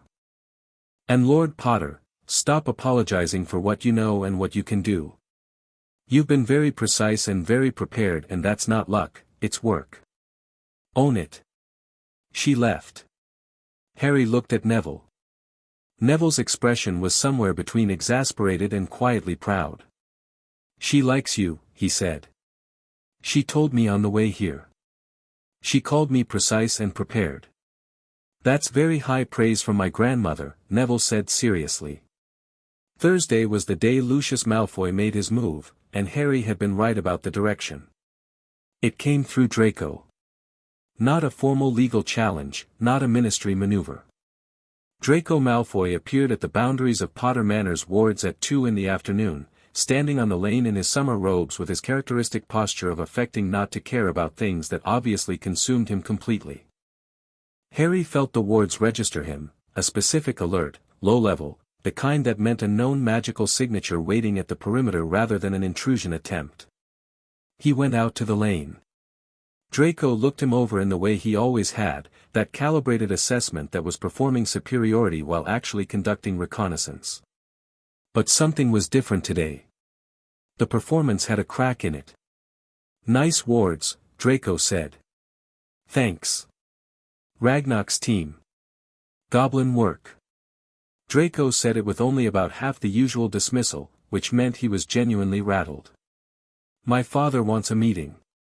Your father can request one through his legal representatives to Gringotts, Harry said. That's the appropriate channel given that we're in active proceedings. Draco's jaw tightened. He said you'd say something like that. Then he knew the answer before he sent you. A beat. The summer lane was quiet around them, a blackbird somewhere, the distant murmur of the small village half a mile away. Draco looked at Harry with an expression that was doing complicated work behind his grey eyes. He's going to do something you won't like, Draco said. The information landed flat and blunt, with none of the usual framing, and it cost him something to say it. Harry could hear that cost. I don't know what exactly. But he was on the floor with Yaxley last night and they were, he stopped. You didn't hear this from me. Harry looked at him carefully. Draco Malfoy, at 15, was his father's son in almost every visible way, the posture, the precision, the social weapons deployed reflexively. But there were moments, rare ones, where the overlay slipped, and what showed underneath was something less certain and considerably more real. Why are you telling me? Harry said. Draco's chin came up. I'm not telling you anything. I came to deliver a message and the message was declined. He turned to go, then stopped, not quite turning back. The Selwyn assets. The ones your reclamation order froze. His voice was careful. Some of them are objects. Old ones. My father valued them for reasons that aren't financial. A pause. I'd be careful about what those objects turn out to be when you take possession. He walked back down the lane. Harry watched him go and sat with that for a moment, the specific complicated weight of information from an unexpected source. Draco hadn't defected from anything. He hadn't chosen Harry over his father. He had stood in a lane in summer and said be careful in the middle of delivering a message he'd come to use as a probe, and then walked away, and that was exactly as much as it was and no more. Harry went inside and told Ragnarok about the Yaxley connection and the artifacts. Ragnarok sent 3 messages in quick succession, one to the Gringotts curse-breaking team, one to the document archivist, and one that he didn't explain but that seemed to involve a separate channel Harry wasn't cleared for. He didn't ask. The Goblin network had its own operational logic and Harry was learning when to work within it and when to get out of the way. Thursday evening he spent in the Manor's library, which was 3 times the size of the Hogwarts library section he'd ever had reason to access, and much better organized. He was reading about the specific mechanics of the Lord's Tribunal, not the legal framework, he had that solid, but the historical accounts. The 7 precedent cases. How they had actually run in the chamber. What the petitioning lord had said, how the ministry had responded, what the moment of decision had looked like. Hermione found him at 9 o'clock with tea and a specific expression. The Ravenclaw succession, she said, sitting across from him. I found something. Tell me. The Founders' Compact for House Ravenclaw includes a provision that the succession can only be held by someone with magical aptitude in, and I'm quoting directly, the arts of mind, memory, and the clear seeing of hidden things. She looked at him. Harry. That's legilimency. And occlumency. And divination in its original form, not the Trelawney version. Harry thought about this. And? You performed accidental legilimency in your second year. During the dueling club. With Snape. She held his gaze. The records from your Gringotts assessment include a magical aptitude analysis. The runesmiths noted specific potential markers. She turned a page in the document she'd brought. The compact doesn't require mastery. It requires aptitude. The blood test confirmed the lineage. The aptitude markers confirm the qualitative requirement. She paused. The Ministry's challenge to the Ravenclaw claim is going to fail. Good, Harry said. There's more. She set the parchment down. I was thinking about what Augusta said. About accountability. And I cross-referenced the Wisengamot membership list against the removal order signatures. She looked at him steadily. 11 current sitting members signed removal orders from your accounts. Harry held very still. 11, he said. 11, she confirmed. Not as primary signatories.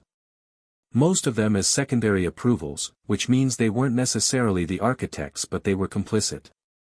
And under the treaty violation framework, she indicated the relevant section, secondary approval carries legal liability. If the enforcement provisions trigger. If they trigger, yes.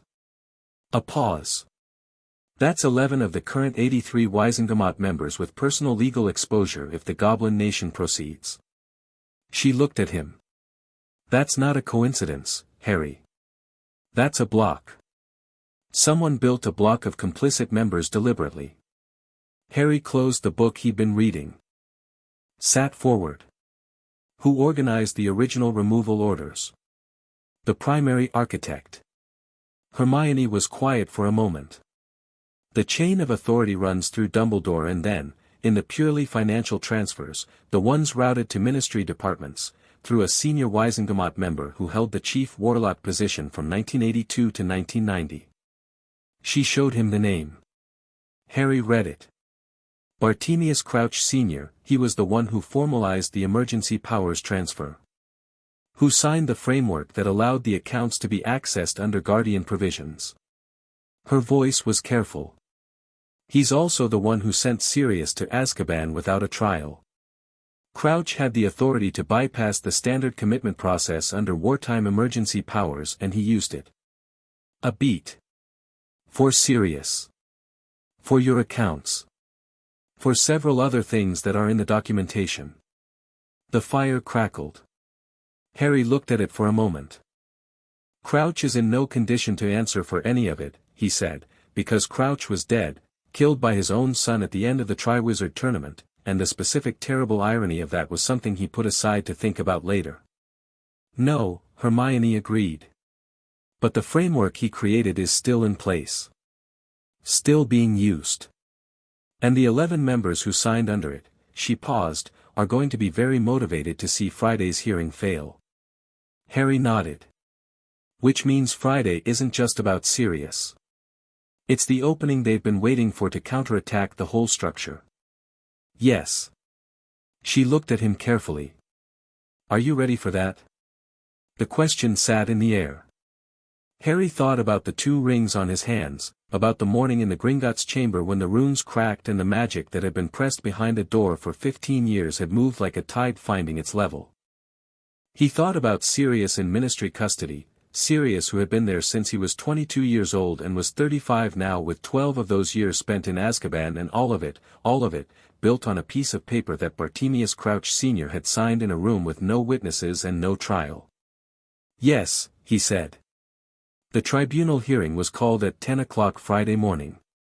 The Wisengamot chamber had a different quality to it on tribunal days. Harry had read this in the historical accounts and found it accurate.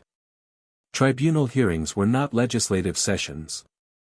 They were closer to trials, which meant the tiered seats had a different kind of attention in them, the watchful, tight quality of people who understood that what happened here was binding. The chamber filled faster than Wednesday. The gallery filled fastest of all. Amelia Bones was in her DMLE seat with 2 colleagues and a thick brief. Augusta Longbottom was in the gallery in the extraordinary hat, her back straight as a rule. Hermione was 3 seats along from Augusta with her parchment and her relay. Ragnarok was not in the chamber. He was in a room below it, connected to the proceedings through a formal observer channel that the Treaty of Gringotts guaranteed him, and his legal team had 2 representatives in the gallery with full documentation. Dumbledore called the session to order. The Ministry's advocate, a careful, experienced man named Hector Calloway who had the specific manner of someone paid to make bad legal positions sound reasonable, outlined the Ministry's position. Sirius Black had been committed to Azkaban under valid emergency wartime powers. The powers had been legally continuous. The commitment was therefore just. The tribunal petition should be denied. Harry stood. Lord Potter petitions. Dumbledore acknowledged him. The Ministry has produced the original commitment documentation. Harry asked Calloway directly. A brief pause. The Ministry has provided the relevant documentation to the session clerk. I'd like it cross-referenced with the Gringotts copy, which I have here. Harry placed the sealed envelope on the table in front of him. In the presence of the session, so both parties can see the comparison simultaneously. Calloway looked at the envelope. Something moved in his face, a very quick, professional calculation. We don't object, he said, which told Harry everything, because a man with a clean document doesn't spend a single second calculating whether to object. The clerk took both documents. The chamber waited while he compared them, and it was a particular kind of waiting, the held breath quality of a room that already half knows what's coming. The documents are consistent, the clerk said, and Harry heard both the relief in Calloway's exhale and the specific subtext. Consistent was not the same as complete. He pressed. Consistent in which sections? Harry asked. The clerk looked at the documents again. The commitment clause itself, the signatory section, and the ward transfer record. A pause. Section 4, the evidence of cause section, is present in the Gringotts copy but absent from the Ministry's version. The chamber noise went up. Absent, Harry said. The Ministry's copy of the commitment order has no evidence of cause section. That is correct. Harry looked at Calloway. Calloway looked at his papers with the expression of a man who is angry at a specific person in a specific room who is not here and cannot be shouted at. Section 4, Harry said, turning to address the full chamber rather than just the clerk, in the original Gringotts copy, can you read its contents into the record? The clerk read. Section 4 of the original commitment order, as filed through Gringotts in November 1981, contained a single paragraph in Bartemius Crouch Sr.'s handwriting noting that commitment was made on the basis of his personal authority under the emergency powers provision, without evidence hearing, without independent witness, and without the co-signature requirement normally applicable to commitment orders for individuals suspected of crimes carrying life sentences. He had written it down. He had admitted, in the commitment order itself, that he was bypassing the legal requirements. The chamber was very loud. Calloway was on his feet with objections, procedural ones about the admissibility of the Gringotts copy, ones about the legal interpretation of the wartime emergency powers. Harry let him talk. He stood with the specific patience of someone who knows the tide is already moving and arguing about the tide is someone else's problem. Amelia Bones cut through the noise with the controlled volume of someone who knows how to use a room. The DMLE notes for the record that the commitment documentation as held by the Ministry is materially incomplete and that this incompleteness, in an active tribunal proceeding, triggers mandatory review under Section 17 of the Magical Law Enforcement Charter. She looked at Dumbledore. I move that the hearing proceed and that the question of custody be addressed on the present evidence. Seconded, said 3 people at once, one of whom was Augusta Longbottom from the gallery, which was technically irregular but which Dumbledore, after a fraction of a second's consideration, allowed. The vote was not close. 22 in favor of proceeding. 9 opposed. The 9 clustered toward the Malfoy end of the chamber, and Harry noted their faces with the specific attention of someone keeping a ledger. What followed was 2 hours that Harry would remember not as a triumph. That framing felt wrong, too clean for something built on so much wreckage, but as a reckoning in the most literal sense. The evidence was examined. The emergency powers provision was analyzed. 3 different legal experts provided testimony, 2 of them confirming that the powers had not been legally continuous, 1 of them arguing they had, and the counter-argument from the first 2 was considerably more coherent. Calloway fought well. Harry gave him that. He was a good advocate working a bad brief, and he didn't panic, and he found every legitimate angle there was to find. But there weren't enough legitimate angles. The ground had been eroded by 14 years of a legal framework built on a document with a missing section. Harry spoke twice more. Once to establish the legal definition of unjust holding under the Tribunal Act, citing the 1741 case directly and the specific language about the absence of evidence being itself a form of evidence. Once to address the question of whether Sirius posed a current threat, he did it by noting that the Ministry's own intelligence records, as cross-referenced by the DMLE, contained no documented criminal activity attributable to Sirius Black in the 2 years since his escape from Azkaban. He cited the specific report number. Amelia Bones confirmed it without being asked. Dumbledore called the vote. 31 for the tribunal petition. 14 against. 8 abstentions. Sirius Black was to be remanded to Ministry custody for a formal hearing within 72 hours, with full legal representation, the Gringotts copy of his commitment order as the baseline document, and, at Harry's specific request, granted by Dumbledore with a look that was hard to read, a Ministry-assigned secure location rather than Azkaban pending that hearing. The formal hearing took 6 days rather than 72 hours, because the Ministry's lawyers needed 4 days to understand that they didn't have a case, 1 day to accept it, and 1 day to draft the paperwork. But the result was what the result was, and on the 14th of July, Sirius Orion Black was formally exonerated and walked out of the Ministry of Magic into the summer afternoon looking like a man who'd been underwater for a long time and was still learning that the air was real. Harry was waiting outside. Sirius stopped when he saw him. He looked different from the last time Harry had seen him, less haunted, or differently haunted, the specific gauntness replaced by something more present. He was clean, wearing robes that fit, and the gray at his temples was more pronounced. His eyes, though. His eyes were the same bright fierce gray that Harry remembered, and they found Harry immediately and stayed there. "You beautiful menace," Sirius said. Harry grinned. "How are you?" "I've been better. I've been significantly worse." He crossed the distance between them and pulled Harry into a brief, hard embrace, and Harry let himself have it for a moment, the specific solidity of someone who was real and present and here and not dead. Then Sirius held him at arm's length and looked at the rings on his hands, and the expression on his face moved through something complicated. "They told me the basics," Sirius said. "In the Ministry briefing. The Lordships. The Gringotts filing." He looked at the Potter ring and the Peverell ring and then back at Harry's face. 19 houses. 19 houses, Harry confirmed.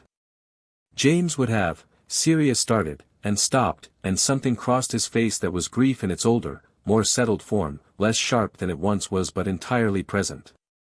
He would have been completely insufferable about this, he finished. He would have owed every person he'd ever met. Harry laughed, and it was real. "I need you," Harry said, when they'd both had a moment. "Not as a guardian. As someone who knows the old law. The house magic. The politics of the families." He met Sirius's eyes. "I'm 3 days into a fight that's going to get bigger before it gets smaller, and I've got Ragnarok for the financial mechanics and Hermione for the legal research and Neville and Amelia Bones for the Wisengamot. But there are things about how these families actually work, the grudges and the histories and the informal alliances, the stuff that isn't written down anywhere." Sirius looked at him for a long moment. The summer light was warm on the ministry's steps, and somewhere down the road London was going about its entirely ordinary business. "House Black," Sirius said slowly. "You claimed it. In the absence of another viable claimant, the succession defaulted to. I know how it works." Something moved in his face. "You claimed my house while I was in a cell." "I claimed it to get you out of the cell," Harry said. "It's yours, Sirius. The moment you file your own activation documents, the lordship returns to you directly. I just needed the standing to challenge the tribunal." Sirius looked at him for another long moment. Then the corner of his mouth moved, and it was very specifically the expression of a man who is deciding to be all right. "You're going to be a handful," he said. "I've been told," Harry said. "Are you in?" Sirius looked back at the ministry building with the expression someone directs at a thing they've been inside too long. Then he looked at Harry's rings. Then he looked at the road ahead and the summer and the specific enormous complicated landscape of a life that had been on hold for 12 years and had, unexpectedly, just been handed back. "Yeah," he said. "I'm in." They walked down the steps together into the afternoon, and behind them, in the legal record of the Wisengamot of Great Britain, 31 seats had just confirmed that the old law was still the law, and the old houses were still the houses, and the lord of 19 of them was 15 years old and walking at full stride and not looking back. Chapter 4, The Price of Crowns. 3 weeks after the tribunal, Harry's magic broke a window. Not dramatically, he hadn't been angry, hadn't been casting.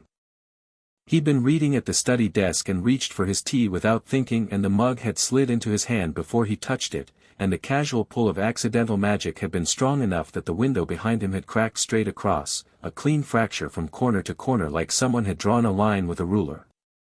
He looked at the crack. The crack looked back. "That's the third one this week," Sirius said from the doorway, in the tone of someone making a note rather than lodging a complaint. "I know. The door to the east wing opens by itself when you walk past now." "I know that too." Sirius came in and sat on the edge of the desk. He'd been at the manor for 11 days and in that time had moved from the careful, watchful stillness of someone relearning how rooms work to something more recognizably himself, loose, sharp, prone to appearing in doorways with observations. He'd spent the first 4 days sleeping and eating and not talking much. Then he'd woken up on the 5th day and asked Harry to brief him on everything, and Harry had, and they'd talked for 6 hours straight, and after that Sirius had been fully operational. "The magic's still recalibrating," Sirius said. 15 years of suppression releasing over a few weeks, you're not going to be precise about it for a while." "I don't have a while," Harry said. "The next Wisengamot session is in 9 days. "I'm aware." Sirius picked up one of the documents on the desk and scanned it with the focus of someone who'd grown up reading this kind of material at the family dinner table, whether he wanted to or not. The 11 members with exposure from the removal orders. Ragnarok's team has identified which ones Malfoy has been in contact with. 7 of the 11. The other 4 are just scared. Harry leaned back. The 7 are the problem. Malfoy's not asking them to fight the legal challenges directly, the legal challenges are losing ground and he knows it. He's asking them to stall. Procedural delays, requests for additional documentation, motions to refer specific claims to subcommittee. A war of attrition, Sirius said. Which he can afford and I can't. Every week this drags out is a week Voldemort has to organize a countermove. Harry said the name without dropping his voice, which still occasionally made people in the room flinch. Sirius didn't. Ragnarok's enforcement provisions have a time limit. The treaty allows 90 days from declaration for the ministry to enter formal talks. After that the enforcement activates automatically. We're at day 24. Sirius set the document down. So Malfoy's strategy is to run out the clock without the ministry formally acknowledging the treaty violations, and when enforcement activates without a negotiated framework it becomes chaos rather than controlled restructuring. Yes. And chaos benefits him because in chaos the legal claims become harder to enforce. Sirius was quiet for a moment. He had the look of someone opening a filing cabinet they'd thought was closed. "Lucius is cleverer than people give him credit for," he said. "He's been a Wiesengemot operator for 15 years. He knows every pressure point in that chamber." A pause. "He also knows he's on borrowed time with Voldemort. If your lordship claims strip enough of the assets and power base he's been maintaining on Voldemort's behalf, his position in that camp becomes precarious." "So he's fighting on two fronts," Harry said. "Everyone in this is fighting on two fronts. That's not a disadvantage, it's just the situation." Sirius met his eyes. "What's the move?" "Force an earlier confrontation than he's planning for." Harry straightened. "He wants to stall until day 90. We make the critical legal questions arrive at day 30 instead." He tapped the document. "There's a provision in the Lord's Compact, rarely used, never successfully, called immediate declaration. A sitting lord can demand that specific claims be heard and decided within 15 days if they can demonstrate material ongoing harm from the delay." "Can you demonstrate it?" "The Selwyn assets Malfoy tried to liquidate. Every day they sit in the frozen transfer state is a day their value is technically uncertain. Ragnarok's team has calculated the financial harm. It's real and it's documented and it's ongoing." Harry looked at Sirius. "The provision has never been successfully invoked because historically the lords who tried it didn't have sufficient legal infrastructure or political support in the chamber. I have both." Sirius looked at him for a moment. 15 days from when?" "From the day I file. Which I'm doing this afternoon." Sirius nodded slowly.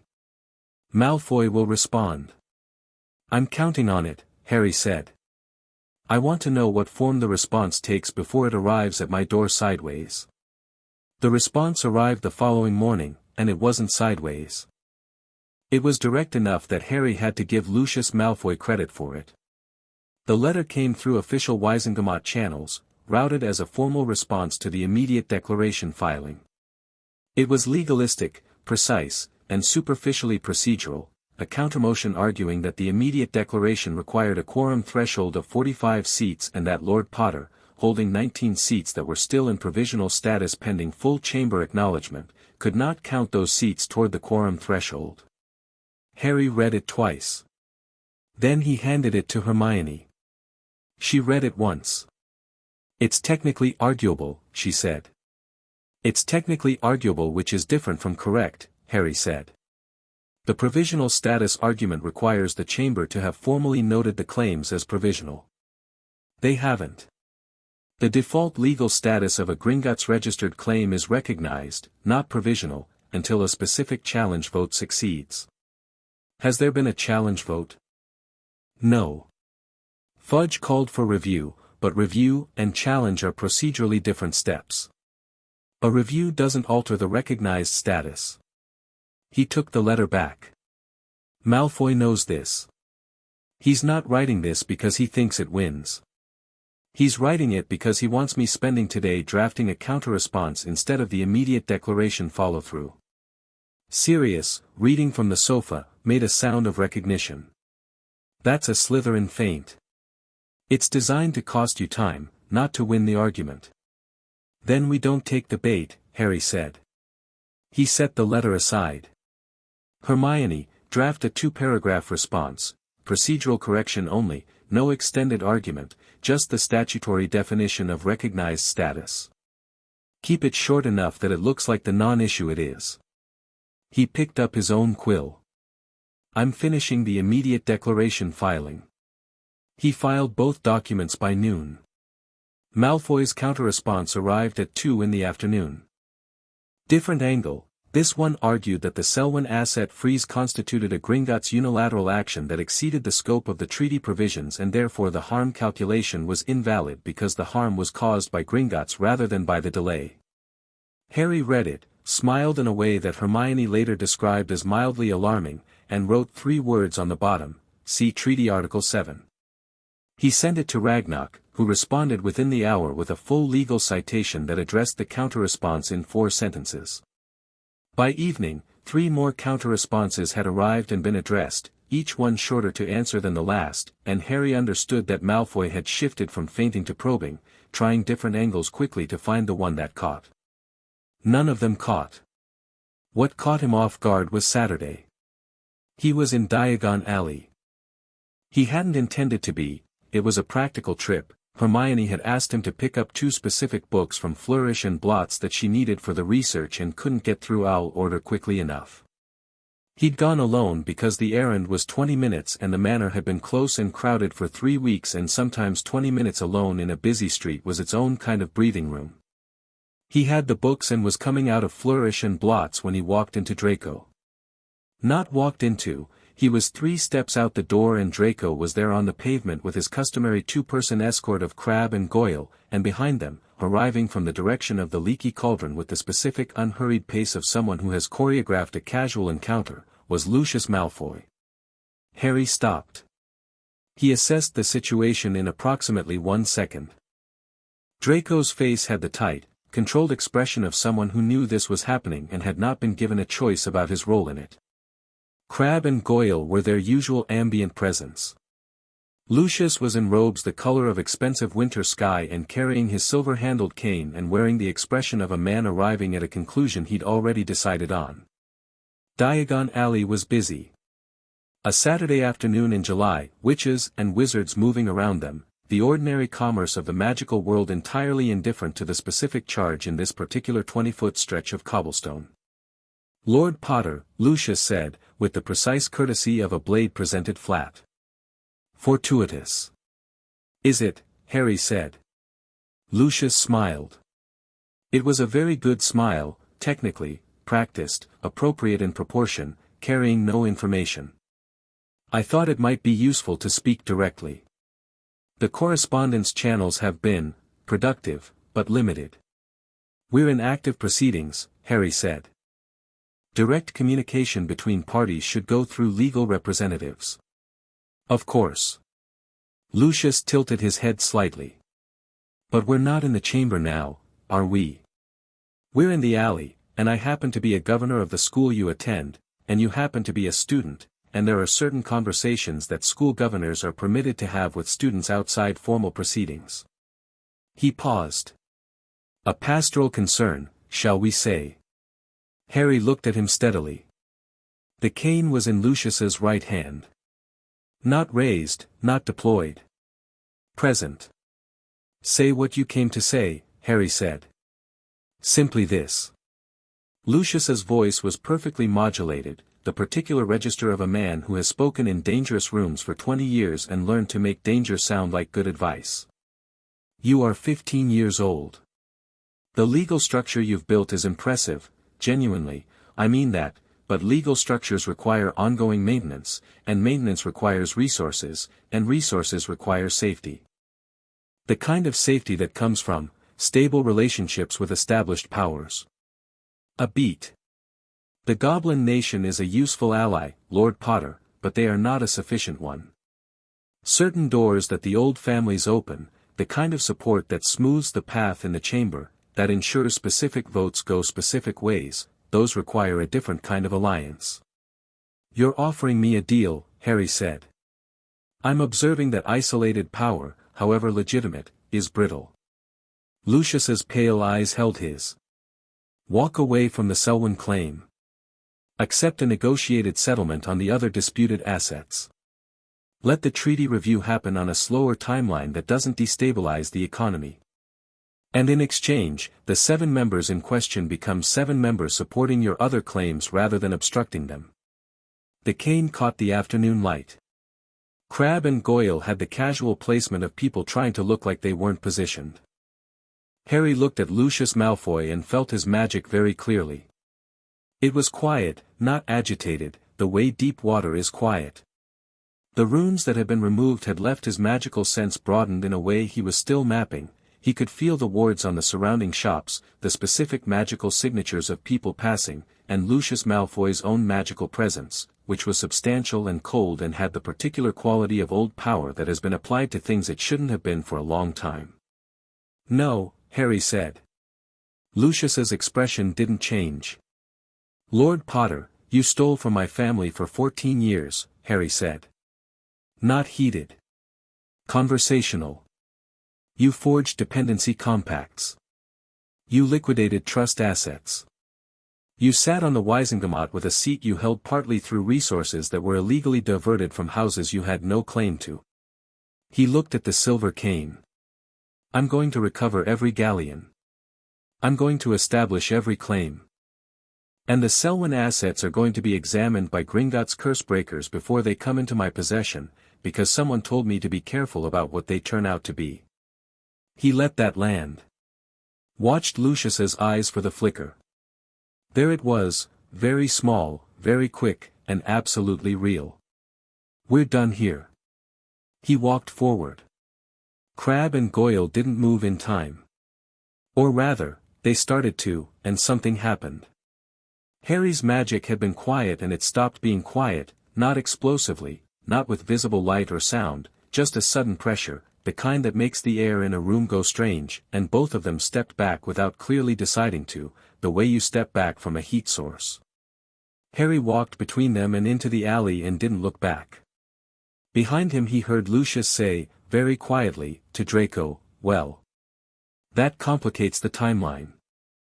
He made it back to the manor in 11 minutes, went to the study, and wrote Ragnarok a one-line note. Malfoy made direct contact.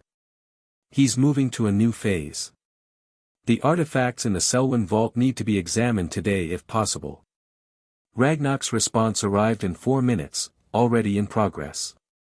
You should come to Gringotts tomorrow. The next morning the study window cracked again when Harry walked in, and he decided the metaphor was too obvious to acknowledge. The Gringotts lower vaults had a different quality to the upper banking floors, quieter, heavier, the weight of deep rock and very old things. Ragnarok led Harry through the Selwyn vault himself, which told Harry the examination had found something significant, because the director of Gringotts did not personally attend routine asset reviews.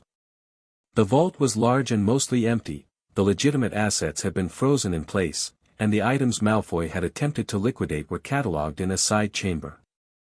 Harry walked through it with Ragnarok and 2 curse breakers and let the briefing happen around him while he looked at the objects. They were old. Some of them were very old. Jeweled things, framed things, a cabinet of carved dark wood with runes that the curse breakers had already marked as active. And in the far corner, under a velvet covering, a mirror. The mirror is the significant item, one of the curse breakers said. She was a goblin named Grashnok with the focused attention of someone who genuinely loves her work and is being professionally restrained about how much. It's approximately 400 years old. The frame is House Selwyn original, the casting records in the vault show it's been here since the house's active period. She paused. The working, however, is recent. Within the last 15 years. Harry looked at the mirror.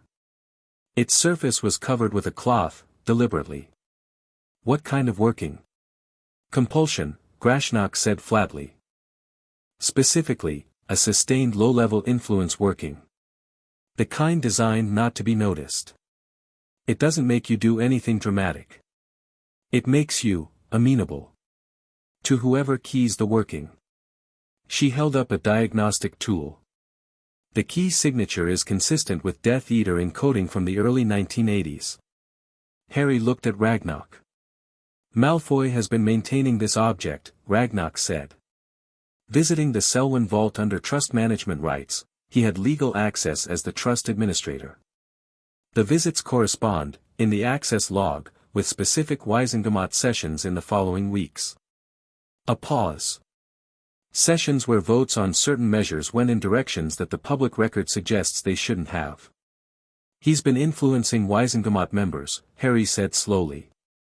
Through an artifact in a vault he controlled. We believe so. The range is limited and the influence is subtle, it requires the target to have been in the same room as an activated version of this object within a recent period. It wouldn't override strong will or active resistance. Ragnarok met his eyes. But for someone already inclined toward a position, it could smooth the path. Harry stood in front of the covered mirror and thought about the 11 members, about the votes that had gone wrong for years, about the specific texture of how Malfoy had operated in the chamber with a quiet surety that seemed at times disproportionate to his actual coalition. "This goes to Amelia Bones," Harry said. "Yes. Today." "Already arranged," Ragnarok said. "With your permission, the artifact itself remains here. We do not release it to the Ministry because it would disappear into an evidence vault and the chain of custody would become muddied. The DMLE gets our documentation, our diagnostic records, and our testimony.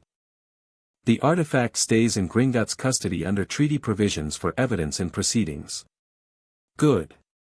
Harry turned away from the mirror. "How many sessions? How many votes are potentially compromised?" Grashnok produced a list. Harry looked at it. It was long. Walking back through Gringotts toward the daylight, Harry felt his magic doing the thing it had been doing all week, running slightly ahead of his thoughts, present and large and not entirely under the precision control he was used to. He stopped outside the main doors at the top of the marble steps and stood for a moment, because the week had been relentless and he needed 30 seconds of being still. The Selwyn artifact. Malfoy's direct approach in the alley. The counter-responses arriving in waves. The window crack. The mug moving on its own. Sirius sleeping badly 3 rooms away with the specific restless sleep of someone whose nervous system remembered Azkaban even when his mind had moved on. Hermione with 3 rolls of parchment and permanent ink stains on her right hand. Neville steady and increasingly sharp in ways that surprised people who had filed him under unassuming. Ragnarok 2 floors below him right now, running the financial analysis of a mirror that had been quietly reshaping votes for a decade. He stood on the steps and breathed. Then he went back down into Diagon Alley and bought breakfast from a vendor and ate it on a bench and gave half a sausage to a hopeful cat, and by the time he'd done all that he felt less like a system under load and more like a person having a morning, which was exactly what he needed. The confrontation happened that afternoon, because of course it did. He was coming back through Diagon Alley, he'd stopped at the apothecary for something Hermione had told him about, when he registered the specific magical signature he associated with Lucius Malfoy, and it was not in the same place it usually was. It was moving. Toward him. Not Lucius alone. There were 3 of them. Lucius, and 2 others Harry recognized from the Gringotts access log, signatories on the removal orders, Wisengamot members, men who had sat in that chamber with calm professional authority for years. They were in robes with hoods partially raised, which in a busy Diagon Alley in July was conspicuous enough that several witches nearby had already noticed and were finding reasons to be elsewhere. Harry stopped walking. "This isn't a conversation," he said, because it obviously wasn't. Lucius had the cane in his right hand and the specific stillness of someone who has made a decision and arrived at peace with its consequences. "You should have taken the offer," he said. "You should have left the mirror alone," Harry said. A brief thing moved across Lucius's face, surprise, recalibration, then the closing down of it into something colder. "The Gringotts examination. This morning." "Then this is sooner than planned," Lucius said, and raised his wand. The 2 men behind him raised theirs simultaneously. Harry had his wand out before the first spell formed, not because he'd anticipated the exact moment but because his magic had, the broad, present awareness of it flagging the shift in intent a half-second before it became action. The spell Lucius sent was not a killing curse, too public, too permanent, too much accountability even for a man in Lucius Malfoy's position with his back against the wall. It was a binding curse, tight and complex, the kind designed to incapacitate without obvious marks. Harry cast a shield charm and felt it go up with a force that surprised both of them. Not the precise minimal shield he usually generated, this was a wall, thick and resonant, and Lucius's curse hit it and dispersed across a 6-foot radius instead of focusing, and the dispersal cracked 3 of the decorative tiles on the alley floor. One of the men behind Lucius sent a stunner. Harry sidestepped and cast back, not a stunner, he didn't want them unconscious, he wanted them disarmed, and the Expelliarmus he sent carried enough force that the man's wand flew 40 feet and clattered against a shop front, and the man himself stumbled back 3 paces. Lucius, to his credit, didn't hesitate. He came in with 2 spells in quick succession, layered, the second designed to break through whatever response the first forced, and Harry felt the complexity of it. This was someone who had been doing this for 20 years, whose magic was practiced and economical and dangerous in the specific way that good training makes you dangerous. Harry's magic wasn't economical right now. It was big. He cast an impediment jinx and it landed hard enough that Lucius stopped moving as if he'd walked into a wall, and the second man's cutting hex hit the same shield Harry'd put up and shattered it this time. It had been too extended, and the backlash sent a crack up the alley wall to their left like a whip. People were running. Good. Harry took the cutting hex on a hastily summoned stone paving tile, Accio, half instinctive, and the stone came up and absorbed it and exploded into dust, and sent a binding back that wrapped the second man from ankle to elbow before he could raise his wand again. Lucius had shaken the impediment. 2 seconds, maybe 3, which was much faster than it should have been, and his expression had dropped the social mask entirely. What was underneath it wasn't rage exactly, it was something colder and more purposeful. They exchanged 3 more spells in quick succession, moving, repositioning, Harry more mobile and Lucius more technical, and in the 4th exchange Harry's magic did something he didn't entirely direct. He cast a disarming charm and it went out at full current, full pressure, everything behind it without the usual measured output he was accustomed to, and it hit Lucius like a physical force. His wand flew, the silver-handled cane spun away across the cobblestones, and Lucius himself went back 4 feet and sat down hard against the wall of Madame Malkin's. The second man was bound. The first was 30 feet away wandless. Harry stood in the middle of Diagon Alley with his wand in his hand and his magic running hot in him the way a fire runs hot when you stop restricting the air supply, and he looked at Lucius Malfoy sitting against the wall with his composed expression gone and just a man there, older than his pride, not quite meeting Harry's eyes. "Don't," Harry said. "Don't have your friends come to a public place and assault a minor in Diagon Alley on a Saturday afternoon, Lucius. It's embarrassing for everyone." He Accio'd Lucius's wand from where it had landed, pocketed it, and walked calmly out of Diagon Alley. Aurors arrived 6 minutes later, according to Amelia Bones's report. They found 2 men, one bound, one wandless, and Lucius Malfoy against a wall. Several witnesses provided testimony. The incident report used the phrase unprovoked magical confrontation in a public thoroughfare, which was both accurate and legally significant. Amelia Bones sent Harry a note that evening that read, simply, "His wand, please. Evidence." Harry sent it back with a brief note of acknowledgement. Ragnarok's note arrived 30 minutes after Amelia's. It said, "The Selwyn documentation has been reviewed. I have the full scope of the mirror's use. You will want to read this before the session." Harry read it. Then he sat back in the study chair and looked at the ceiling. The mirror had been active at 15 specific Wisengamot sessions over the past decade. At 12 of those sessions, votes had passed that directly benefited Malfoy family interests. At 2 of them, votes had suppressed Ministry investigations into Death Eater activity post-1981. And at 1 of them, Harry read this paragraph 3 times, a vote had confirmed Dumbledore as Hogwarts headmaster despite a board challenge, which meant someone had wanted Dumbledore to remain at Hogwarts, or wanted it to look like they were on Dumbledore's side, or wanted the influence working tested on a vote whose outcome didn't threaten them. That one was the complicated one. Harry set it aside. The Wisengamot session was in 8 days. Sirius knocked and came in and read Harry's face. "Good news or bad?" "Complicated news," Harry said. "The mirror case is solid. The Selwyn claim is solid. Malfoy just committed magical assault in front of 6 witnesses and Amelia Bones has his wand. That sounds like good news." "It is. Mostly." Harry looked at the document in his hands. "There's one vote in the mirror analysis that I don't understand yet. And I need to understand it before I walk into that chamber, because if I misread it," he paused, "I don't want to fire at the wrong target." Sirius sat down. "Show me." Harry passed him the document. Sirius read it, and Harry watched his face, and when he got to the specific vote his expression did the thing it did when he was working through something that intersected with old pain. The headmaster confirmation vote, Sirius said. Yes.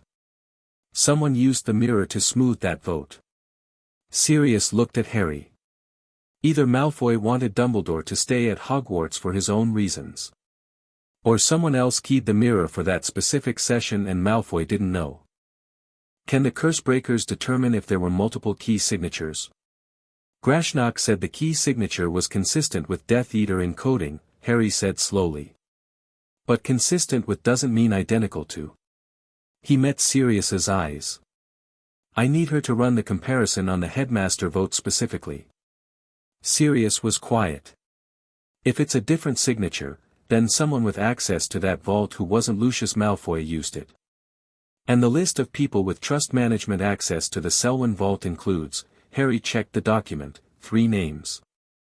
Malfoy, a Ministry Trust Administrator, and, don't say it, Sirius said quietly. Harry looked at the name. Then at Sirius. Then he set the document down. I'm not going to say it, Harry said. Not until Grashnak confirms. And maybe not even then, until I understand why. He paused. But I'm not going to pretend I didn't see it either. Outside, the summer evening was settling into dark, and the manor was lit warm against it, and the window Harry had cracked that morning had been repaired by the house itself overnight, old magic doing small maintenance the way it always had, patient and continuous. 8 days to the session. Harry picked the document back up, turned to the last page, and kept reading. Chapter 5, War on Two Fronts. The owl arrived at 4 a.m. Harry was already awake. He'd been awake since 2, sitting in the study with the Selwyn mirror documentation and Grashnak's follow-up analysis, which had confirmed what he'd been afraid it would confirm. He heard the wing beat against the study window before Hedwig reacted, which was unusual enough that he had his wand in his hand before the bird landed. It wasn't a Hogwarts owl. It wasn't a Ministry owl. It was a small, dark bird with the compact efficiency of something bred for speed over distance, and it dropped a single roll of parchment onto the desk and left without waiting for a response, which meant whoever sent it wasn't expecting one. The parchment had no seal. The handwriting was disguised, printed rather than cursive, deliberate. It said, Potter's Hollow attack tonight. Wards holding but not for long. 3 properties on the Lordship list targeted simultaneously. This is coordinated. A friend who can't sign this. Harry read it twice. Then he called, Sirius, at a volume that would carry 2 rooms. Sirius appeared in the doorway in 40 seconds, wand in hand, alert in the way of someone who had spent 12 years sleeping with one ear open. He read the note over Harry's shoulder and said one word that was not printable. Which properties? Sirius said. Harry was already at the desk with the Lordship map. Hermione had made it, a layered parchment showing all 19 properties with their ward statuses color-coded.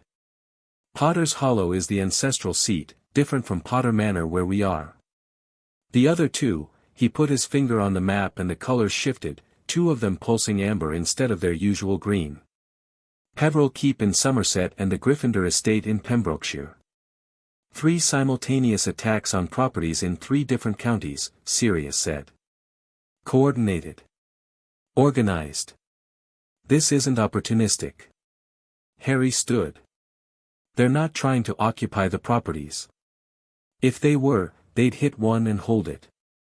3 at once means they're trying to damage or destroy before I can respond. Destroying the physical seat of a lordship doesn't invalidate the claim, Sirius said, thinking out loud. But it removes the magical anchor. Old lordship magic runs through the land, through the seat. If they damage it badly enough, the claim weakens, Harry finished. Not legally, but practically. An unanchored lordship is much harder to exercise. He looked at the map. They've done their homework. Sirius was already moving toward the floor. I'll take Peveril Keep. It's the closest to our current wards, I can get there in, no. Harry said it flat and clear and Sirius stopped. I'm not splitting our presence between 3 sites in the dark with an unknown number of attackers on a night that was specifically designed to pull me in 3 directions. Sirius looked at him. The properties can be repaired. The legal claims don't require the physical seat to be undamaged, they require it to exist. And the attacks are designed to look like a response I have to make immediately and alone. Harry held his godfather's eyes. We don't move alone. We move together and we move smart. A beat. Sirius's expression moved through something, the old instinct to act, the newer discipline of thinking first, and then he nodded, sharp and decided. What do you need? Ragnarok. Amelia Bones. And I need to know who sent that note. He sent the flu calls in quick succession. Ragnarok answered within 90 seconds. Harry was beginning to understand that goblins had a different relationship with sleep, or perhaps with hours during which active proceedings were in motion. Amelia Bones answered in 3 minutes, her hair down, her expression already the professional alert of someone who had been half waiting for exactly this kind of call. Simultaneous attacks on 3 lordship properties, Harry said without preamble. I know, Amelia said. I've had 2 reports in the last hour from aura monitoring stations. The attacks match Death Eater magical signatures. She looked at him through the flame. Harry. There are 7 confirmed Death Eaters currently unaccounted for from our tracking list. As of 2 hours ago, all 7 signatures dropped off monitoring simultaneously. Coordinated deployment, Harry said. Yes. A pause that had weight in it. This isn't just about the properties. This is Voldemort's answer to the Wisengamot filing. He's understood that what you're building in that chamber is a threat to his own power base. Her voice was precise and without panic, which Harry found genuinely steadying. He can't fight you legally. So he's going to try to make enough physical chaos that the legal structure becomes unenforceable. What's the aura response? Limited.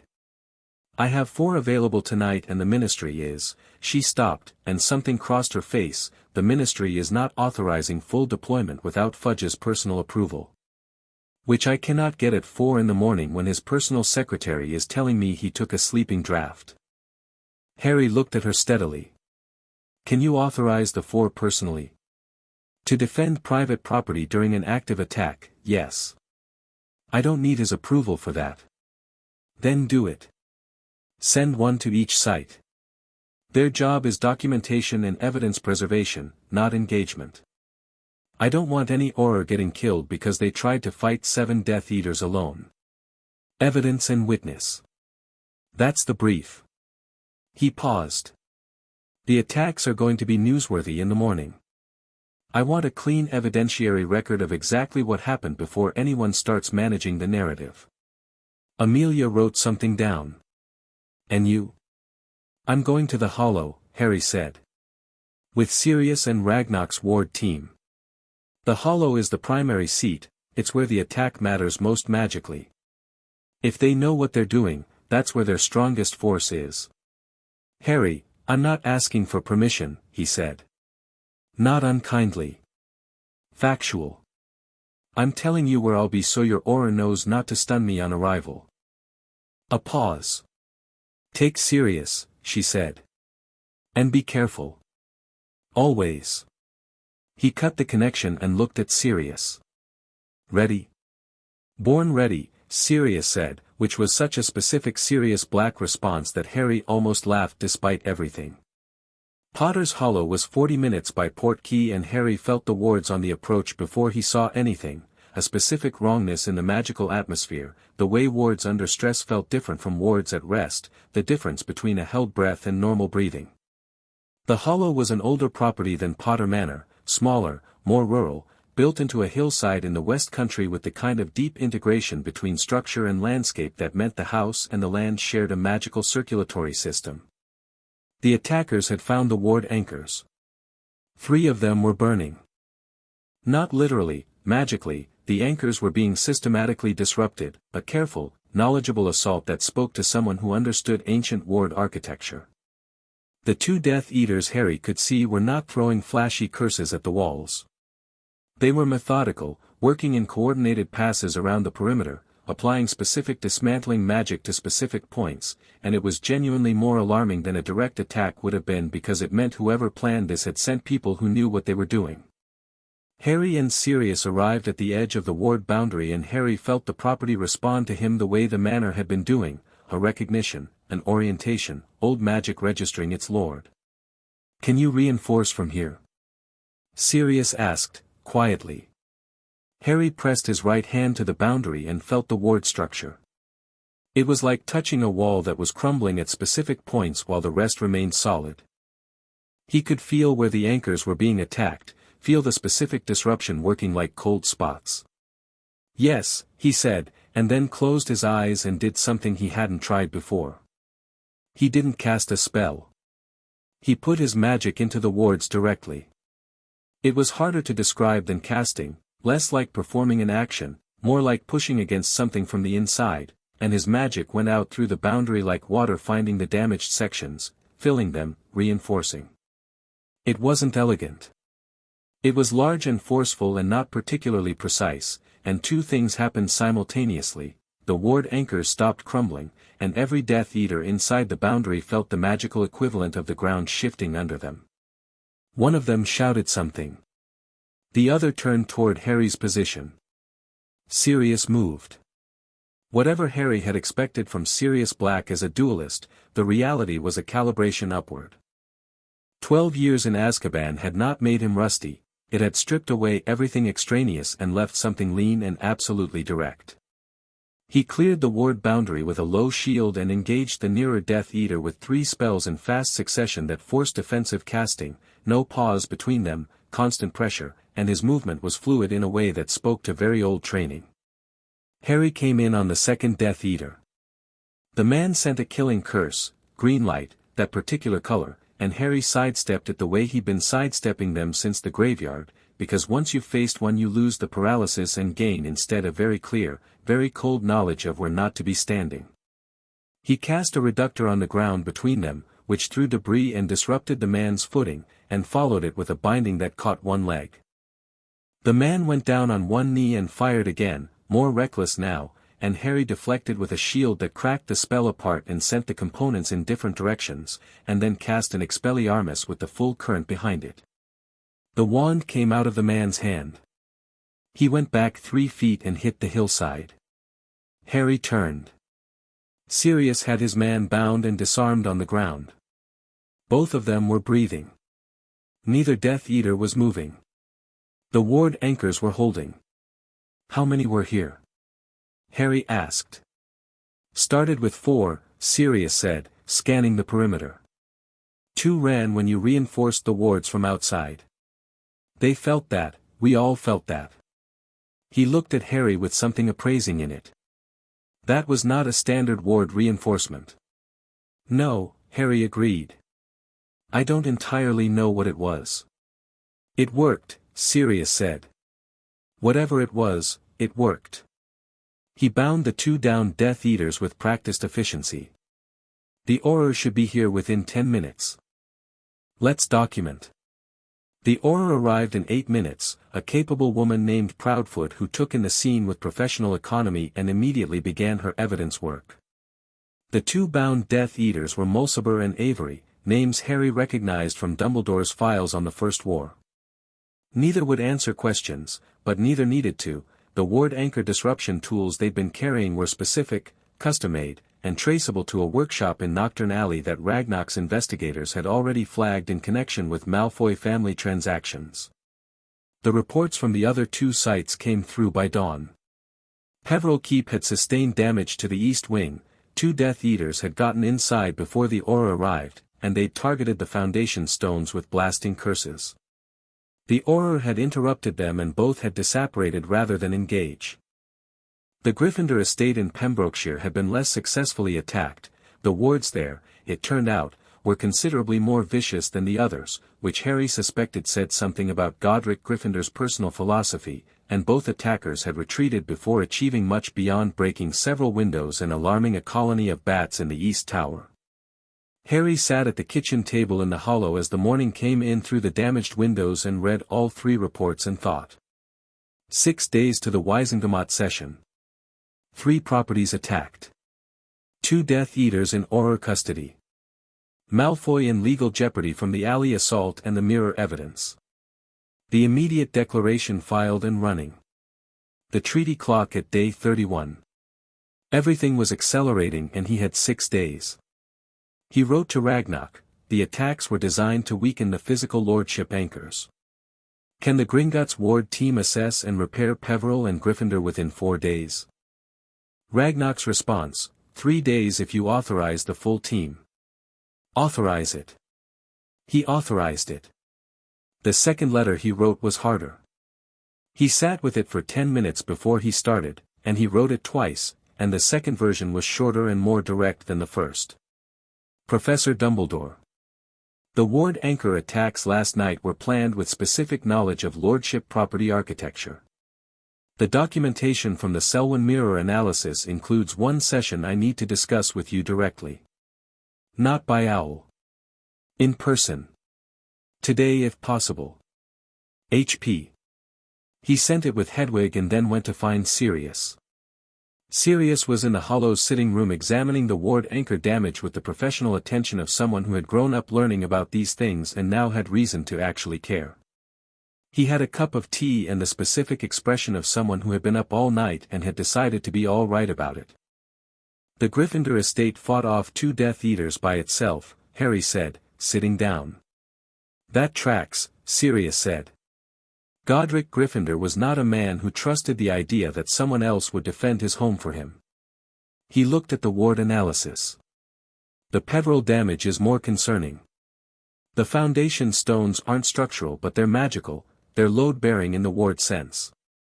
If they'd gotten another 20 minutes, they didn't, Harry said. They'll try again, Sirius said. Now they know the approach works in principle. They'll try again with better numbers and better tools. He looked at Harry. Voldemort is not Malfoy. Malfoy is clever and political and works through mechanisms. Voldemort looks at your lordship claims and sees one thing, someone consolidating power that could be used against him, and he wants to burn it before you can deploy it. I know. So the question isn't how to defend the properties from the next attack. The question is how to make the next attack not happen by making the situation change faster than his timeline. Harry looked at him. The session is in 6 days. Yes, Sirius said. What happens at the session changes the landscape enough that property attacks become less strategically useful for him. If the Ministry formally acknowledges the treaty violations and enters talks, the Goblin Nation's enforcement provisions activate in a controlled way rather than a chaotic one. The claims are formally seated. The legal structure becomes solid enough that it can't be disrupted by physical attacks. Harry paused. But that only happens if the session goes the right way. And with Malfoy in legal jeopardy, his 7 votes in the chamber are in play, some of them will flip rather than be seen publicly supporting someone under assault charges. And the mirror evidence from the DMLE, Sirius said. How's Amelia moving on that? She filed it this morning as evidence in a criminal investigation. Which means the 11 members with removal order signatures now also potentially have questions to answer about whether their votes over the past decade were compromised.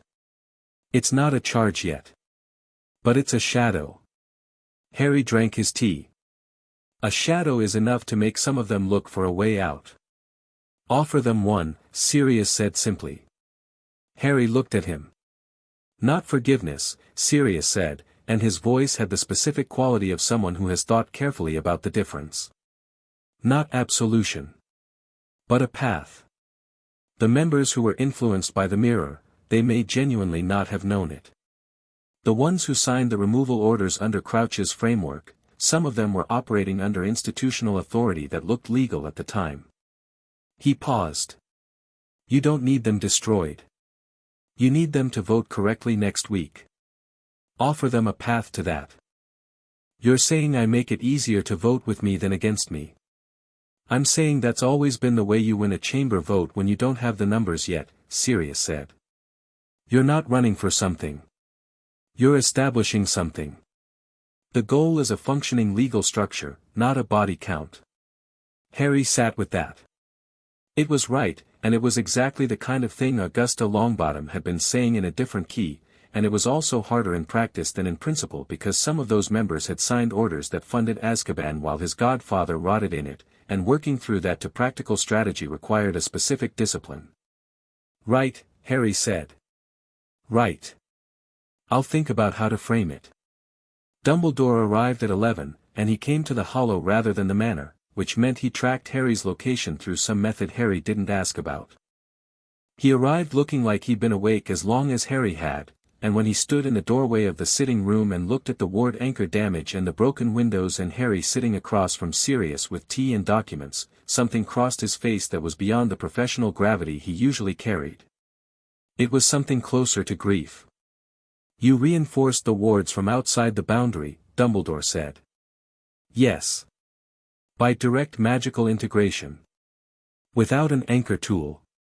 Without a casting framework. He sat down slowly. Harry. What you did last night is theoretically possible, but it requires a depth of magical connection to the property that, even for an experienced lord with decades of relationship with their land, the suppression runes, Harry said. They're gone. The magic has been recalibrating for a month. He held Dumbledore's gaze. I don't know yet what I can do. I'm finding out. Dumbledore looked at him, and in the morning light of the damaged sitting room Harry saw him very clearly, a very old, very brilliant man who had made a kingdom of good intentions and governed it with absolute authority and was standing at the edge of understanding that the kingdom had a different king now. The Selwyn mirror, Harry said. Yes, Dumbledore said quietly. I expected you'd reach that. Grashnak confirmed 2 key signatures. Malfoy's and one other. Harry didn't look away. The second signature is yours, Professor. The sitting room was very quiet. Outside, a bird somewhere in the damaged garden, completely uninterested in anything happening in the house. Dumbledore was quiet for a long moment. When he spoke, his voice was measured and careful and carrying the weight of someone who has been preparing this explanation for a long time. The headmaster confirmation vote, he said. Yes. I did not install the working in the mirror. I accessed it. Malfoy had already keyed it for that session. He wanted the vote to go in Dumbledore's favor because at that particular moment, my presence at Hogwarts served his interests. He had something he needed the school accessible for. A pause. I discovered his key after the session. I recognized what the object was and what had been done. And he stopped. You didn't report it, Harry said. I kept it. As evidence. As leverage. Dumbledore looked at the space between his hands. As an insurance policy against a man I knew was dangerous but couldn't touch legally at the time. And my access to it, my examination of the keying structure, left my magical signature on the evidence record. Harry looked at him steadily. You accessed an illegal compulsion artifact. I did. Direct. Without excuse. Sirius hadn't said anything. He was very still on the other side of the room, his tea cooling in his hand, watching Dumbledore with an expression that was doing complicated work. I'm not going to pretend this is simple, Harry said. Or that I'm not angry about it. But I also need to know, the sessions it influenced. Were any of them connected to Voldemort's network? Was the mirror used to smooth votes that directly enabled Death Eater activity? 2 sessions, Dumbledore said. The one suppressing the investigations. He looked at Harry. I didn't key those. That was Malfoy. I accessed only the headmaster vote session, after the fact. Can Grashnak verify the timeline of your access versus Malfoy's keyings? The curse-breaking team should be able to establish that from the magical residue layers, yes. Dumbledore paused. I will cooperate with any examination Gringotts needs to conduct. Harry looked at him for a long time. He was aware of what this moment was, Dumbledore sitting across from him in a damaged room offering cooperation without condition, which was not the version of Dumbledore he'd known for 4 years. What had changed was not the man exactly, it was the relationship between them, the specific shift that happens when someone stops managing you and starts talking to you. Here's what happens with this, Harry said. Grashnak verifies the timeline. If your access is clearly after the keyings, clearly limited to one session, clearly investigative rather than operational, it goes into the evidentiary record as a footnote and not as a lead charge. If the timeline is muddier than that, he paused, I'll deal with that when I see it. Dumbledore nodded once. The session is in 6 days, Harry said. I need the Supreme Mugwump's active support, not neutral acceptance. I need you to use the authority of that chair to shut down procedural stalling before it can build. I need the session to move at my pace, not Fudge's. I understand, Dumbledore said. And I need you to tell me what Voldemort is currently doing. Not the managed version of what he's doing. Everything you know. Harry leaned forward. Because last night he sent 7 Death Eaters to 3 properties simultaneously, and that level of coordinated deployment means he's got his people organized. He's not rebuilding, he's operating. And I'm going into a Wizengamot session in 6 days that he's already tried to destabilize with physical attacks, which means he's going to try something else before or during that session. Dumbledore was quiet for a moment, and it was a different kind of quiet than his previous silences, not calculating, not protective. He looked like someone setting down something heavy. He talked for an hour. Everything he knew. Everything the Order had gathered. Harry listened without interrupting except twice, and both times it was to ask a specific clarifying question, and Dumbledore answered both directly. When it was done, Sirius put down his cold tea and said, he's going to move during the session. Yes, Harry said. He's going to try to use the session itself. The concentration of institutional authority in one room. The media attention. The fact that if he disrupts it publicly, he demonstrates that the ministry can't protect its own core governance function. He paused. And it gives him a chance to stop the treaty acknowledgement before it formalizes. Can we prepare for an attack on the chamber? Dumbledore asked. Not without tipping that we know he's coming. If we increase security visibly, he changes the plan. Harry thought. We need to be ready without looking ready. Sirius looked at Harry with a specific expression. You want to let it happen. I want to be ready when it happens, Harry corrected. There's a difference. Neville appeared through the Hollows Flue at noon with Augusta, because Augusta had apparently decided that the events of the morning required her personal presence, which Harry was not going to argue with. She took in the damaged room and the assembled people with one long sweep. You held the wards, she said to Harry. Barely. Barely counts. She sat. I've spoken to 4 Wizengamot members this morning. 3 of them have received owls from Malfoy's legal team in the past 12 hours. The message in all 3 cases was the same, support the procedural delay motions or face unspecified consequences. He's threatening people from inside an assault charge, Sirius said. He's threatening people because he doesn't have any better options, Augusta said. Desperate people threaten. It means he's lost the political ground and he knows it. She looked at Harry. The 3 members he threatened are now open to a counter-conversation. I've told them you'll be reaching out. Harry nodded. What's their primary concern? Liability from the removal order signatures, Augusta said. They want to know if acknowledgement, if they actively support the treaty review and the lordship claims, gives them any protection from the Goblin Nation's enforcement provisions. Harry looked at Ragnarok's documentation. The enforcement provisions target assets gained from the improper transfers. If someone's personal wealth isn't directly derived from the transfers, if they signed the orders under institutional authority but didn't personally receive funds, he traced the relevant clause, their liability under the treaty is procedural rather than financial. They'd face formal censure. Not vault freezes. I'll tell them, Augusta said.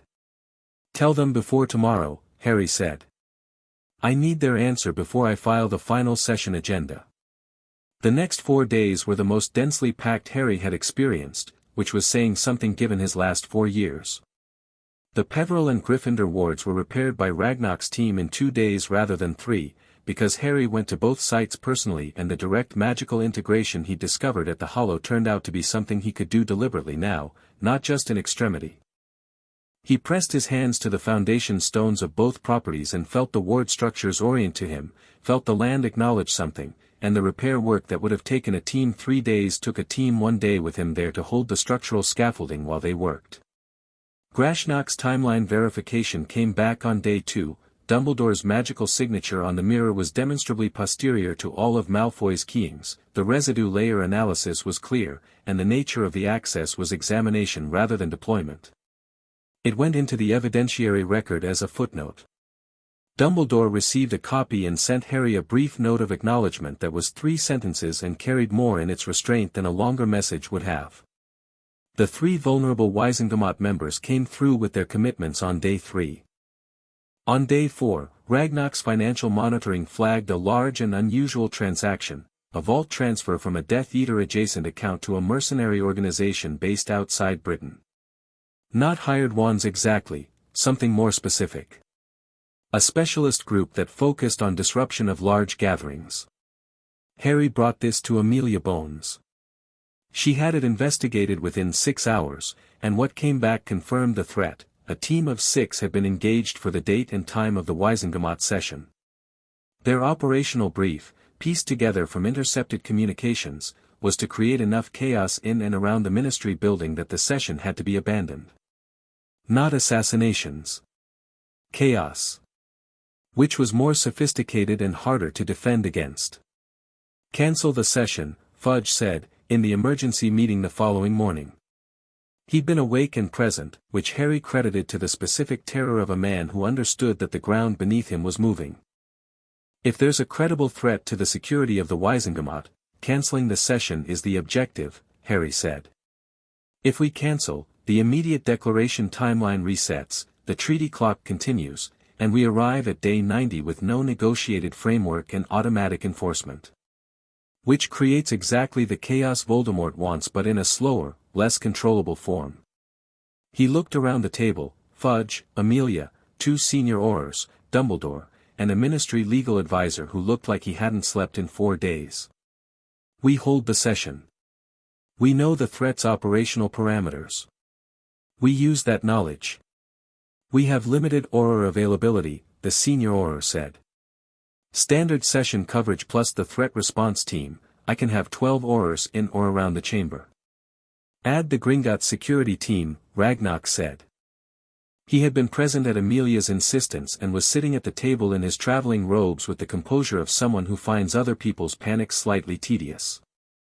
Under the treaty's observer provisions, we are entitled to security presence in proceedings where treaty matters are being addressed. That is 16 Goblin security personnel.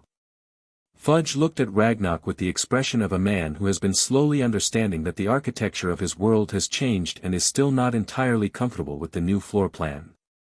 Goblin security personnel. In the Wizengamot. In the treaty observation section, Ragnarok said pleasantly. Which is adjacent to the main chamber and has sight lines to all 3 entry points. A pause. We will not interfere with wizarding proceedings. We will simply be present. In full armor. Another pause. As is our right. Harry watched Fudge work through this and decide he had no angle from which to object. The disruption team has 6 members, Harry said. They're specialists. Their approach will be environmental. They'll hit the Ministry building's ward infrastructure to cause confusion, probably an area effect disorientation working, make the session impossible to continue in an orderly way. He looked at the senior Auror. What are the Ministry building's ward anchor points? They spent 2 hours on operational planning, and Harry noticed during those 2 hours that Fudge was doing something he hadn't done before, deferring to Harry on the tactical questions. Not overtly, not with any acknowledgement of what it meant. But when Harry spoke, the minister listened, and when Harry asked for something, the resistance was shorter than it had been a week ago. The assault charges against Malfoy, the mirror evidence, the 3 property attacks, the immediate declaration running, each one had shifted the balance of what was credible and what wasn't, and the cumulative effect had apparently landed. Power moved before it was formalized. Harry had been watching it happen all week. The night before the session, he sat in the study and thought about Voldemort. Not the abstract danger, not the tactical threat, he'd been thinking about those all week. He thought about the specific person. Tom Riddle, who had walked into 3 ancient houses as a young man and challenged them formally and won, and then discovered that winning had transferred their rights to a different person, a baby, a child, a boy in a cupboard who'd grown up not knowing any of it. Voldemort had been operating without understanding the full consequence of his own early choices for 15 years.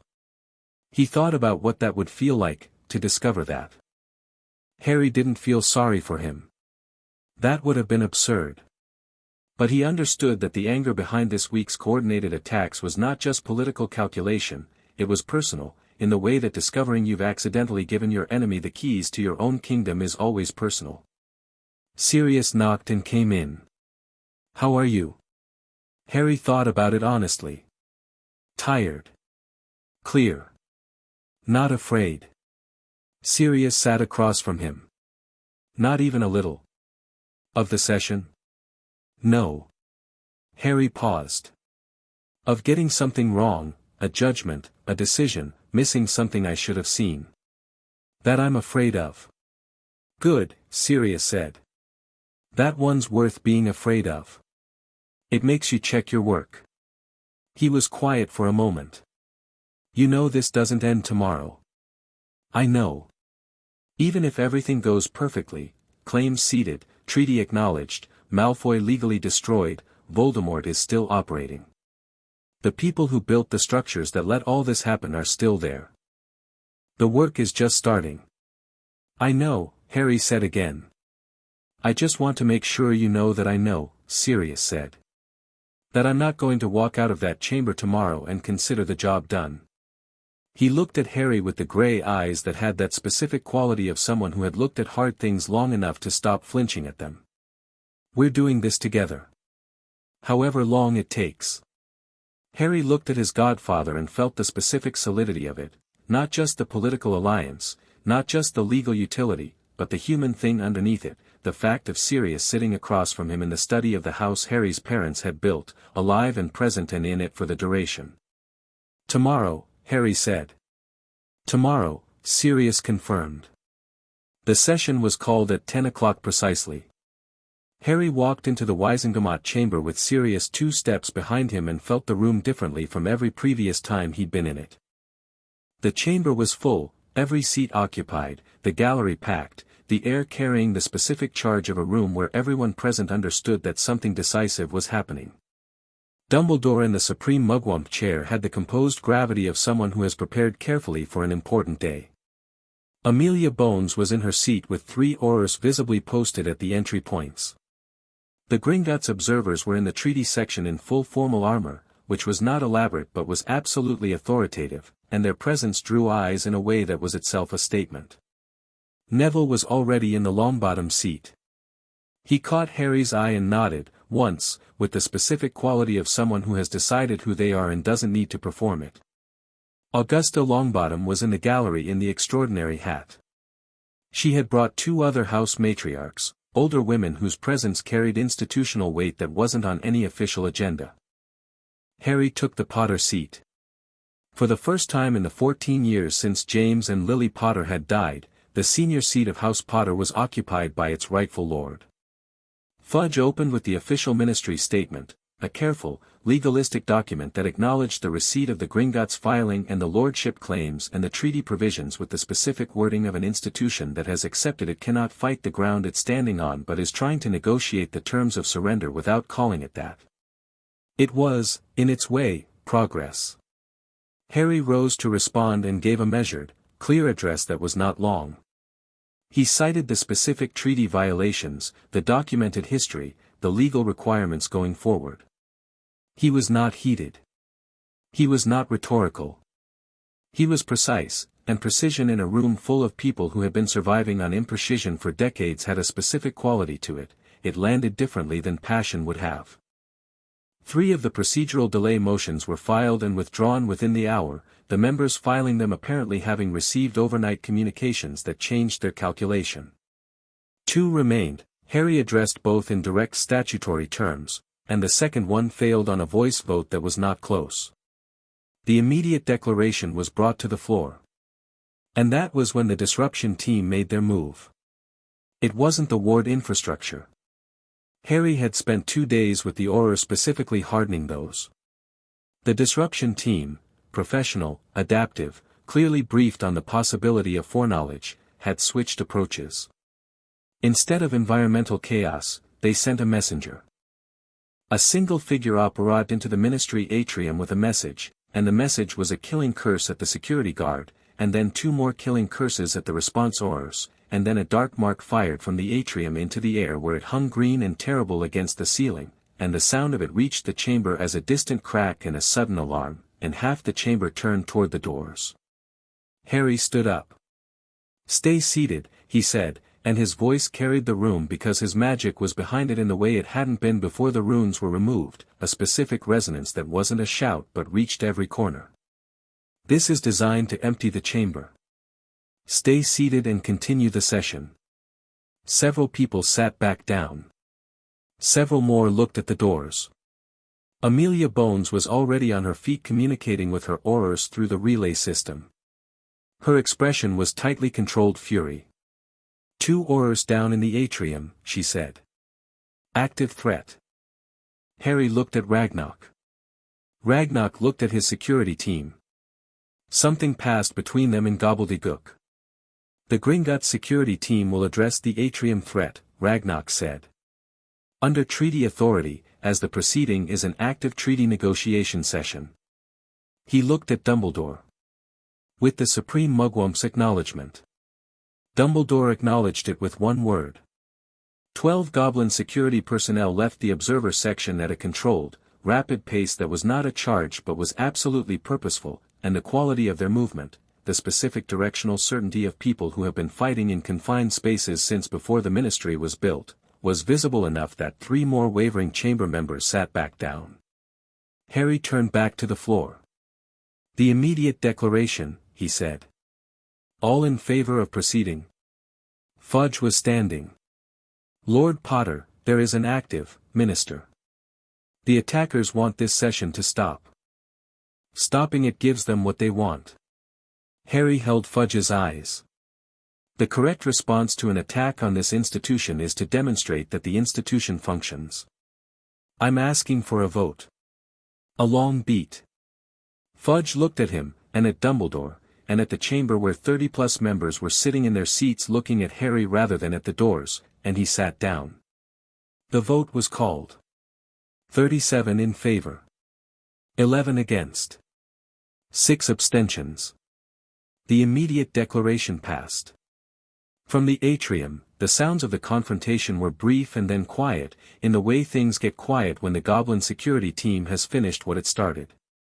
The dark mark above the atrium ceiling went out, not dissolved, physically extinguished, as if someone with the right kind of magic had simply decided it was going to stop existing. Harry looked at the chamber. The chamber looked back. "The treaty violations," he said. "Formal acknowledgement and entry into negotiation talks. This is what the next item requires." Fudge stood. And in the specific moment that Cornelius Fudge, Minister for Magic, stood in the Wizengamot chamber and began to speak the acknowledgement language that his legal team had drafted overnight, Harry felt the 19 rings, the 2 on his hands and the 17 keyed to his blood in the Gringotts vault, pulse once, brief and warm and entirely specific, the way very old things feel when something they've been waiting for finally happens.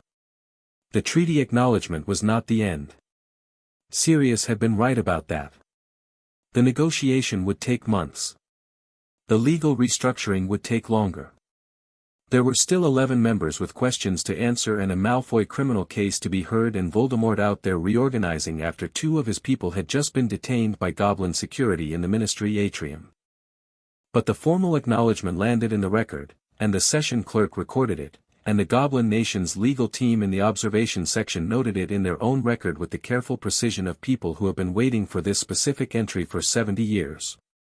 Harry sat in the Potter seat and felt the chamber settle around him.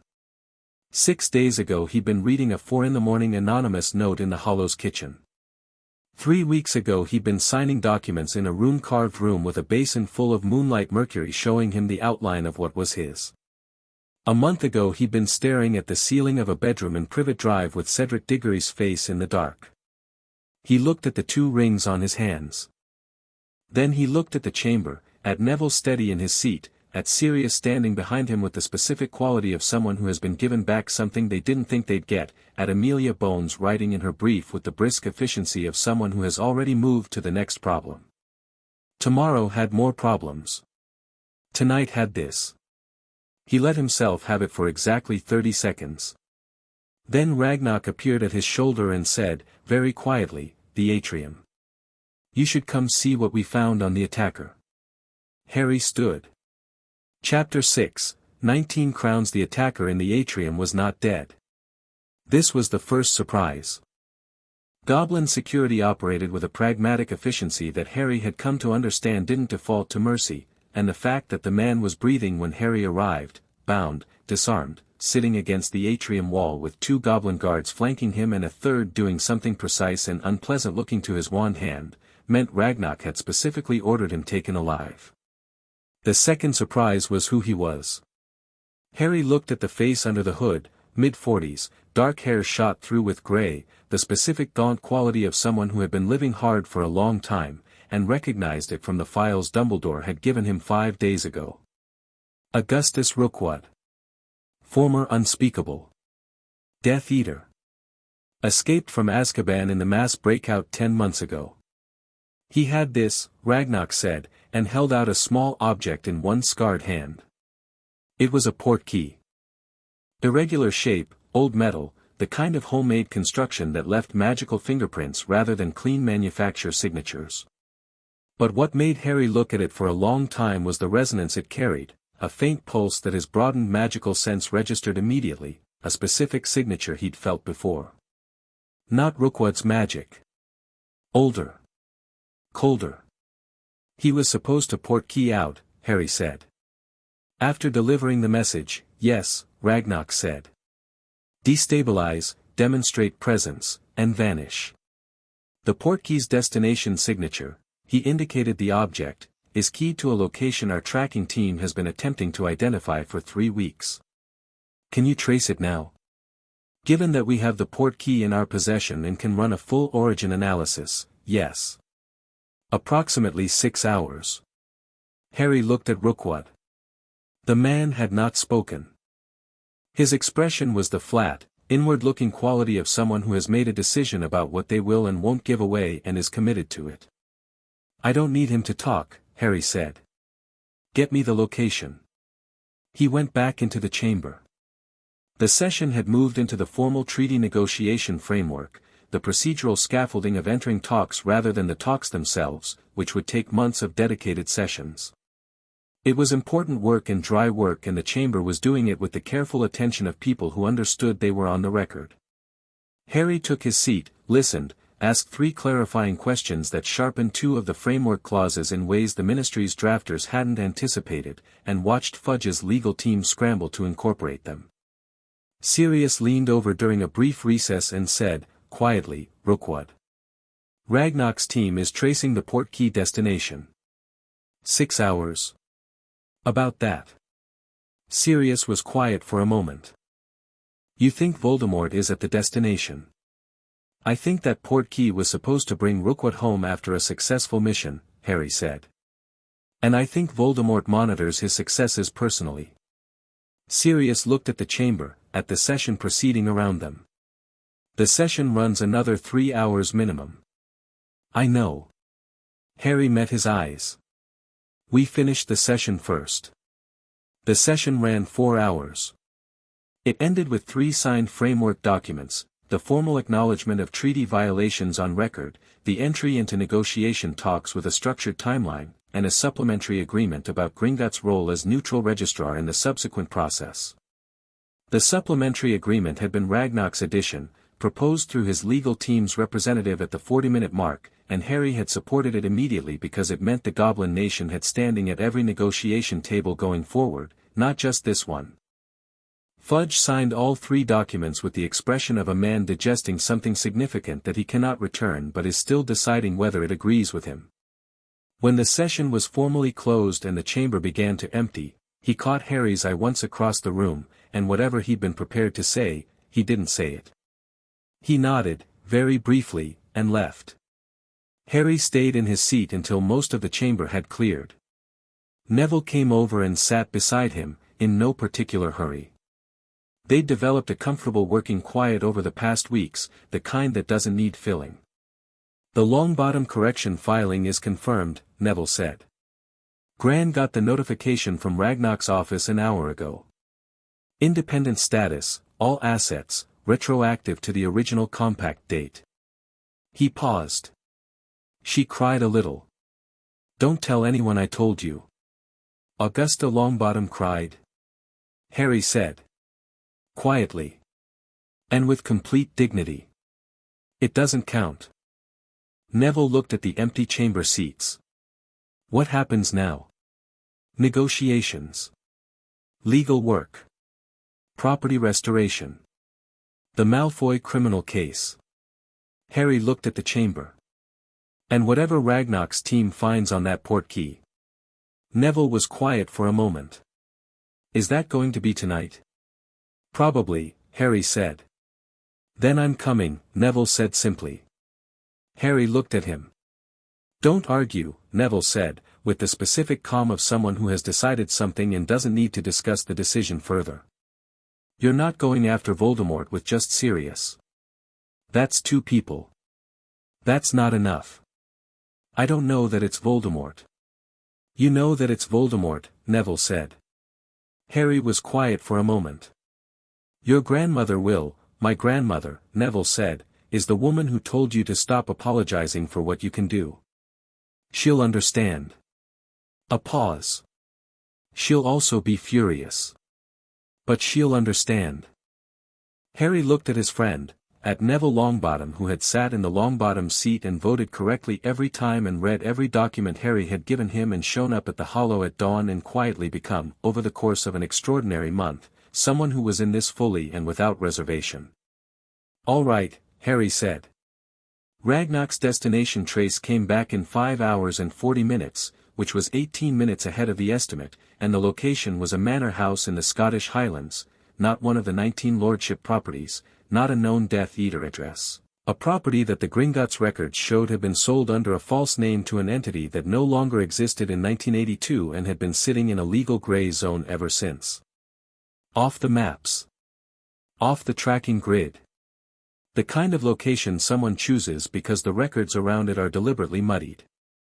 Harry, Sirius, and Neville stood around the trace results in the study at Potter Manor while Ragnarok walked them through the analysis. Magical signatures at the location consistent with approximately 8 individuals, Ragnarok said. Including one signature that the Deep Archive identifies as, he paused, consistent with the Lord Voldemort records from the First War period. Diminished. But present. Diminished how? Harry asked. He is not at full magical capacity, Ragnarok said. The resurrection ceremony in June partially restored him, but the restoration is incomplete. The magical signature has the quality of something reconstructed rather than original. He held Harry's eyes. He is powerful. He is not invulnerable. Harry looked at the map. The Highland location was remote, 3 hours by broom, accessible by portkey to a mile radius landing point. There was a village 4 miles south that had reported strange lights twice in the past month in the Muggle News database Hermione maintained. What's the right move here? Sirius asked, directly, which Harry appreciated because it was a genuine question and not a rhetorical one. Harry thought about it honestly. Conventional logic says we bring Aurors. Amelia Bones, full deployment, ministry operation. He paused. Conventional logic also says that by the time we get ministry authorization for a raid on a location that doesn't officially exist, based on a portkey trace from a Gringotts operation that Fudge hasn't been briefed on, we're looking at 2 days minimum. Maybe more. In 2 days he moves, Sirius said. He already knows Rookwood didn't come home, Harry said. The portkey didn't activate. He's been waiting for 3 hours. He may already be moving. He looked at the map. We go tonight. We tell Amelia where we're going so she has the location and can send backup. But we go tonight. Neville nodded. Sirius looked at the location for a moment, then at Harry, then at the rings on Harry's hands, then back at the map. All right, he said, with the specific quality of someone accepting the terms of something larger than tactics. All right. Harry wrote a letter to Amelia Bones that was 1 paragraph and included the portkey trace results, the location coordinates, and the sentence, "We are going tonight. If you can authorize backup within 2 hours, send it. If not, we'll manage. HP." He sent it with Hedwig and they had an hour before they needed to leave and he spent it in the study rereading the trace results and thinking about what he knew and what he didn't. He knew Voldemort was diminished. He knew the location. He knew approximately 8 Death Eaters and 1 partially restored Dark Lord. What he didn't know was the specific condition of the restoration. The specific magical configuration. Whether Rookwood's failure would change Voldemort's timeline in a way that made him more cautious or less, and which of those would be more dangerous. Hermione appeared through the flue at the 40-minute mark, which meant Neville had told her, and she stood in the kitchen doorway with her coat on and her wand in her hand and the expression of someone who has already accepted the situation and is here to improve the odds. "You were going to leave without telling me," she said. "I was going to tell you after," Harry said. "That's worse." She came to the table and looked at the trace results. 8 individuals including Voldemort. Tonight. She sat down. "I've been reading about the specific magical properties of multi-house lordship convergence for the past 2 weeks because Ragnarok's preliminary notes mentioned it and it seemed relevant and I couldn't stop thinking about it." She looked up. "The 19 houses. The compacted bloodlines. The suppression runes being removed. Harry, do you know what happens magically when someone carrying that many convergent ancient bloodlines reaches full unrestricted magical expression?" Harry looked at her. "There are 3 historical cases," Hermione said.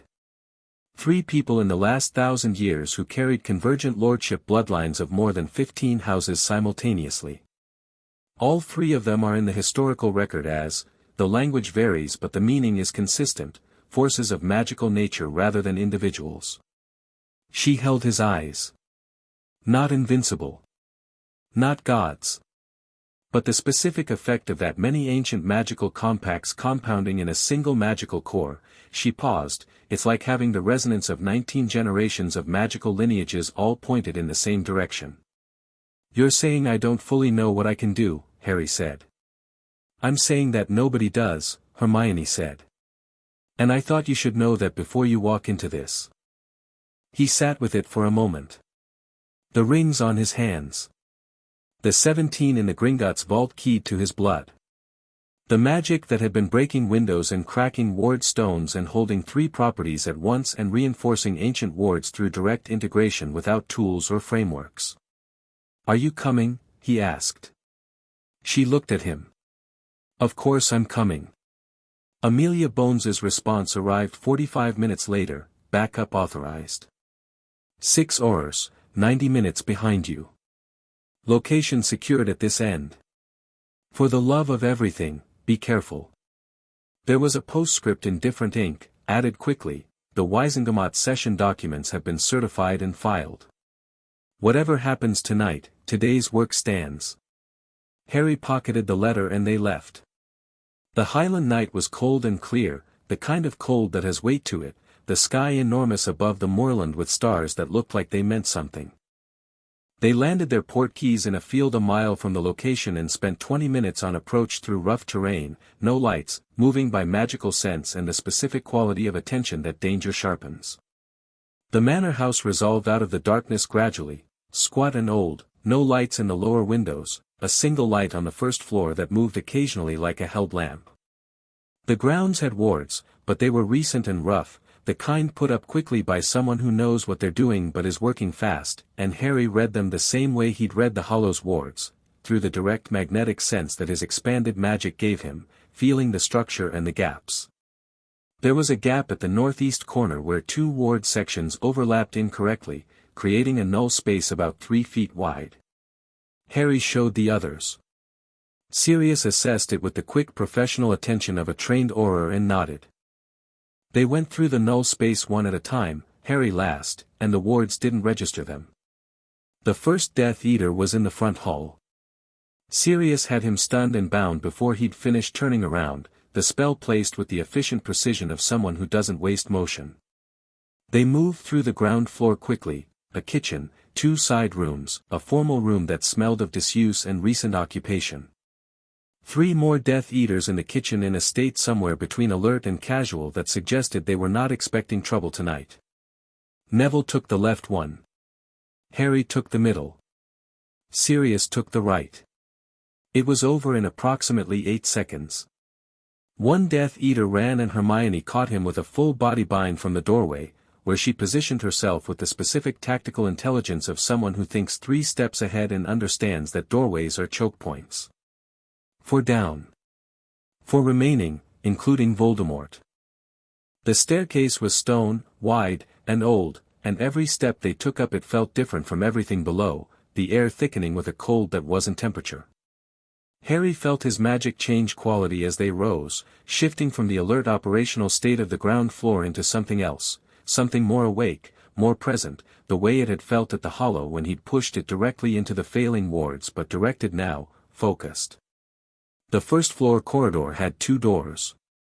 The light was behind the far one. Harry stopped outside it. He pressed his hand flat against the door and felt what was behind it, 1 signature, not 8, not even 2. 1. The other 3 Death Eaters were elsewhere in the building, but Voldemort was alone in this room, and his magical signature through the door was exactly what Ragnarok had described, powerful, cold, reconstructed, carrying the specific quality of something that has been remade rather than natural. He looked back at Sirius, Neville, Hermione. 3 faces in the dark corridor, serious and present. The other 3, he said quietly.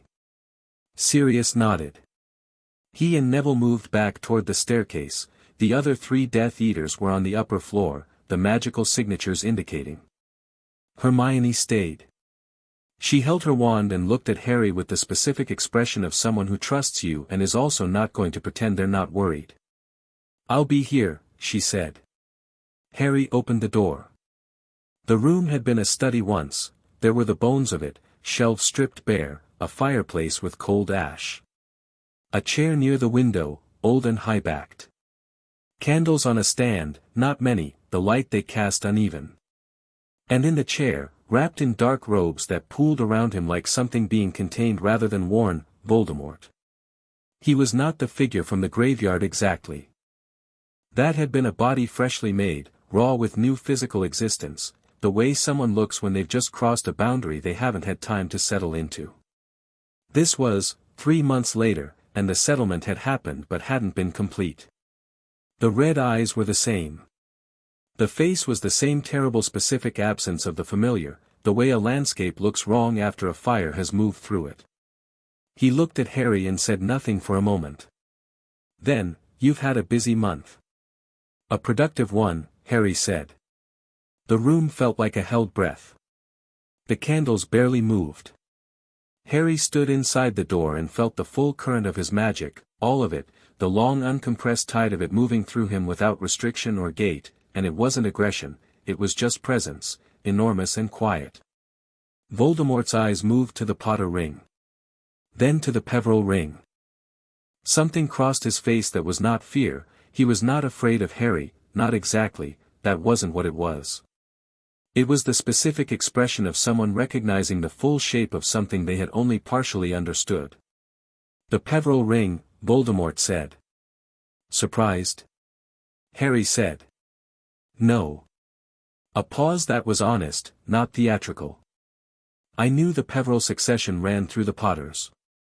I knew what it meant when you survived the killing curse. I chose not to fully consider the implications. Something moved in the red eyes, the particular quality of a very intelligent person acknowledging their own blind spot. A mistake. It seems. Several mistakes, Harry said. The 3 houses you challenged and won. The compacts transferred to me. The conquest compacts. Voldemort's voice was very even. I was 22 years old when I filed those challenges. I understood the winning.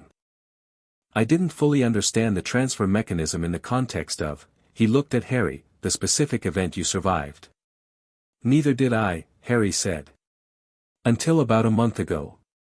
A brief, strange quality of something almost like acknowledgement passed between them in the cold room, 2 people who had discovered simultaneously that they'd been playing a game whose full rules neither of them had read.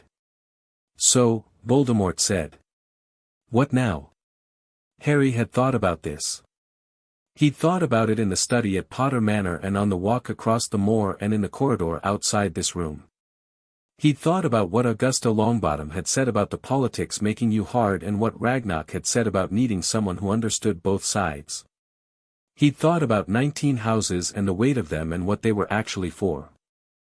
He'd also thought, with the specific honest clarity that 4 in the morning thinking provides, about the fact that Tom Riddle had been, before everything else, a boy who didn't know where he belonged and had made catastrophic choices from that starting point. Harry did not feel sorry for him. That wasn't what this was. But he understood the starting point in a way that informed his understanding of the ending. You can surrender, Harry said. Right now, tonight, to the Aurors who will arrive in about an hour. Formal capture, ministry custody, a trial, an actual trial, with evidence and legal representation, not what happened to Sirius. You go before the Wisengamot and the full record of what you've done is laid out and you face the consequences of it. He paused. That's one option. And the other? Voldemort said. You make me fight you in this room, Harry said. Which I will do. And I'll win. The way Harry said it wasn't a threat, wasn't performance, wasn't calculated to provoke or deflate. It was the same quality as everything else about Harry tonight, the same certainty that had been growing for a month, from the moment the suppression runes came off and his magic found its actual level. He said it because it was true and both of them knew it was true. Voldemort looked at him for a long, specific moment. The candles barely moved. You really believe that, Voldemort said. Yes, Harry said. Something happened in the red eyes that wasn't surrender and wasn't calculation. It was more fundamental, the specific look of someone facing something they cannot reframe into a lesser threat, cannot diminish with intelligence or will, cannot dismiss. The look of someone who has encountered a wall and recognized it as real. He raised his wand. The first spell was the killing curse, which Harry had expected because it was always the killing curse, and he sidestepped it in the room that was too small for sidestepping, his shoulder grazing the doorframe, and came back immediately not with a defensive spell but with Expelliarmus, full current, everything behind it. The wand came out of Voldemort's hand. Then Voldemort did something unexpected. He didn't summon it back.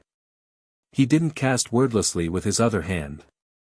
He stood, wandless, and looked at Harry across the cold room, and his expression was the expression of someone who has reached the end of something and knows it. The killing curse, Harry said. You've tried it twice. Both times it bounced. He held the wand he'd just caught, 13 inches, the specific weight of it cold and alien in his hand, the magic in it hostile rather than neutral. You know why. Voldemort was quiet. The connection, Harry said. That's been there since I was a baby. The magic you transferred when the curse rebounded. It's been studied and theorized and I've been hearing about it my whole life. But what everyone missed, what I missed until about 3 weeks ago, he looked at the wand in his hand, is that the connection runs both ways. You can't kill me with this wand because this wand gave me something and can't take it back. And the reverse is also true. Voldemort looked at the wand. This ends a different way, Harry said. He raised his own wand, and the spell he cast was not a standard spell. It was something he'd read about in the Peveril records, something older than the standard dueling tradition, something that the Peveril line had documented as part of their specific magical heritage.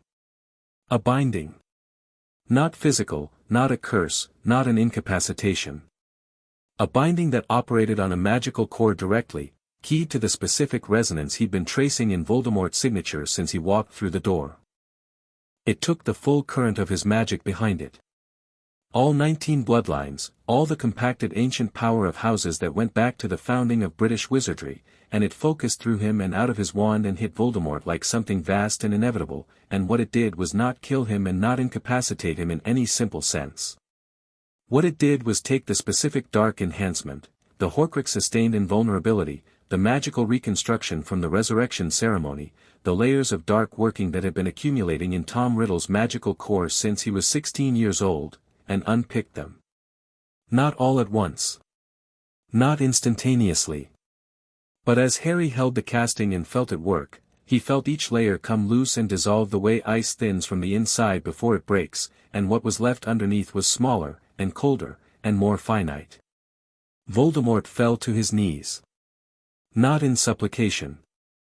In the physical response of someone whose magical structure has been fundamentally altered, whose body is recalibrating to what it actually is rather than what it has been artificially reinforced to be, and the recalibration was not painless. The red eyes had gone dark, not dead, just human, just the dark eyes of Tom Riddle underneath the enhancement, and those eyes looked up at Harry with an expression that was the most specifically human thing Harry had seen in them. "Finish it," Voldemort said. "No," Harry said. He lowered his wand. Voldemort was on the floor. The wand Harry had caught, 13 inches, he kept in his left hand and would give to Amelia Bones. From upstairs, two sharp bangs, Sirius and Neville finishing. From the doorway, Hermione appeared, took in the room, looked at Harry, looked at the figure on the floor. "Is he alive?" Harry said. "Reduced." He paused. "Not invulnerable anymore." She processed this. The Horcruxes. The binding worked on everything. The Horcrux framework was the foundation of the enhancement structure. If it dissolved the enhancement, he looked at the figure on the floor, the Horcruxes are objects. Still need dealing with. But the architecture that made him unkillable, the specific magical investment that made the killing curse fail, he paused, that's gone. Hermione was very quiet for a moment. Then, because she was Hermione, is he dangerous in his current state? Yes, Harry said. Less. But yes. Then we don't leave him alone. No, Harry agreed. Sirius appeared in the doorway behind Hermione. He looked at the room. At the figure on the floor. At Harry standing in the center of it. His expression moved through several things and settled into something that was deeply, quietly relieved. "Aurors are about an hour out," he said. "Good." Harry looked at Voldemort, at Tom Riddle, who was on the floor of a stripped study in a manor house in the Highlands with the cold eyes of someone who had arrived at the end of a very long project and found it concluding differently than intended. "Help me get him secured." They bound him with every binding they had, physical and magical, Sirius adding a fourth for safety, and Neville, arriving from the upper floor, added a fifth without being asked and said, "Bellatrix taught my parents what her lord told her to teach them," very quietly, as he cinched the last one, and nobody said anything because there wasn't anything to say that matched that.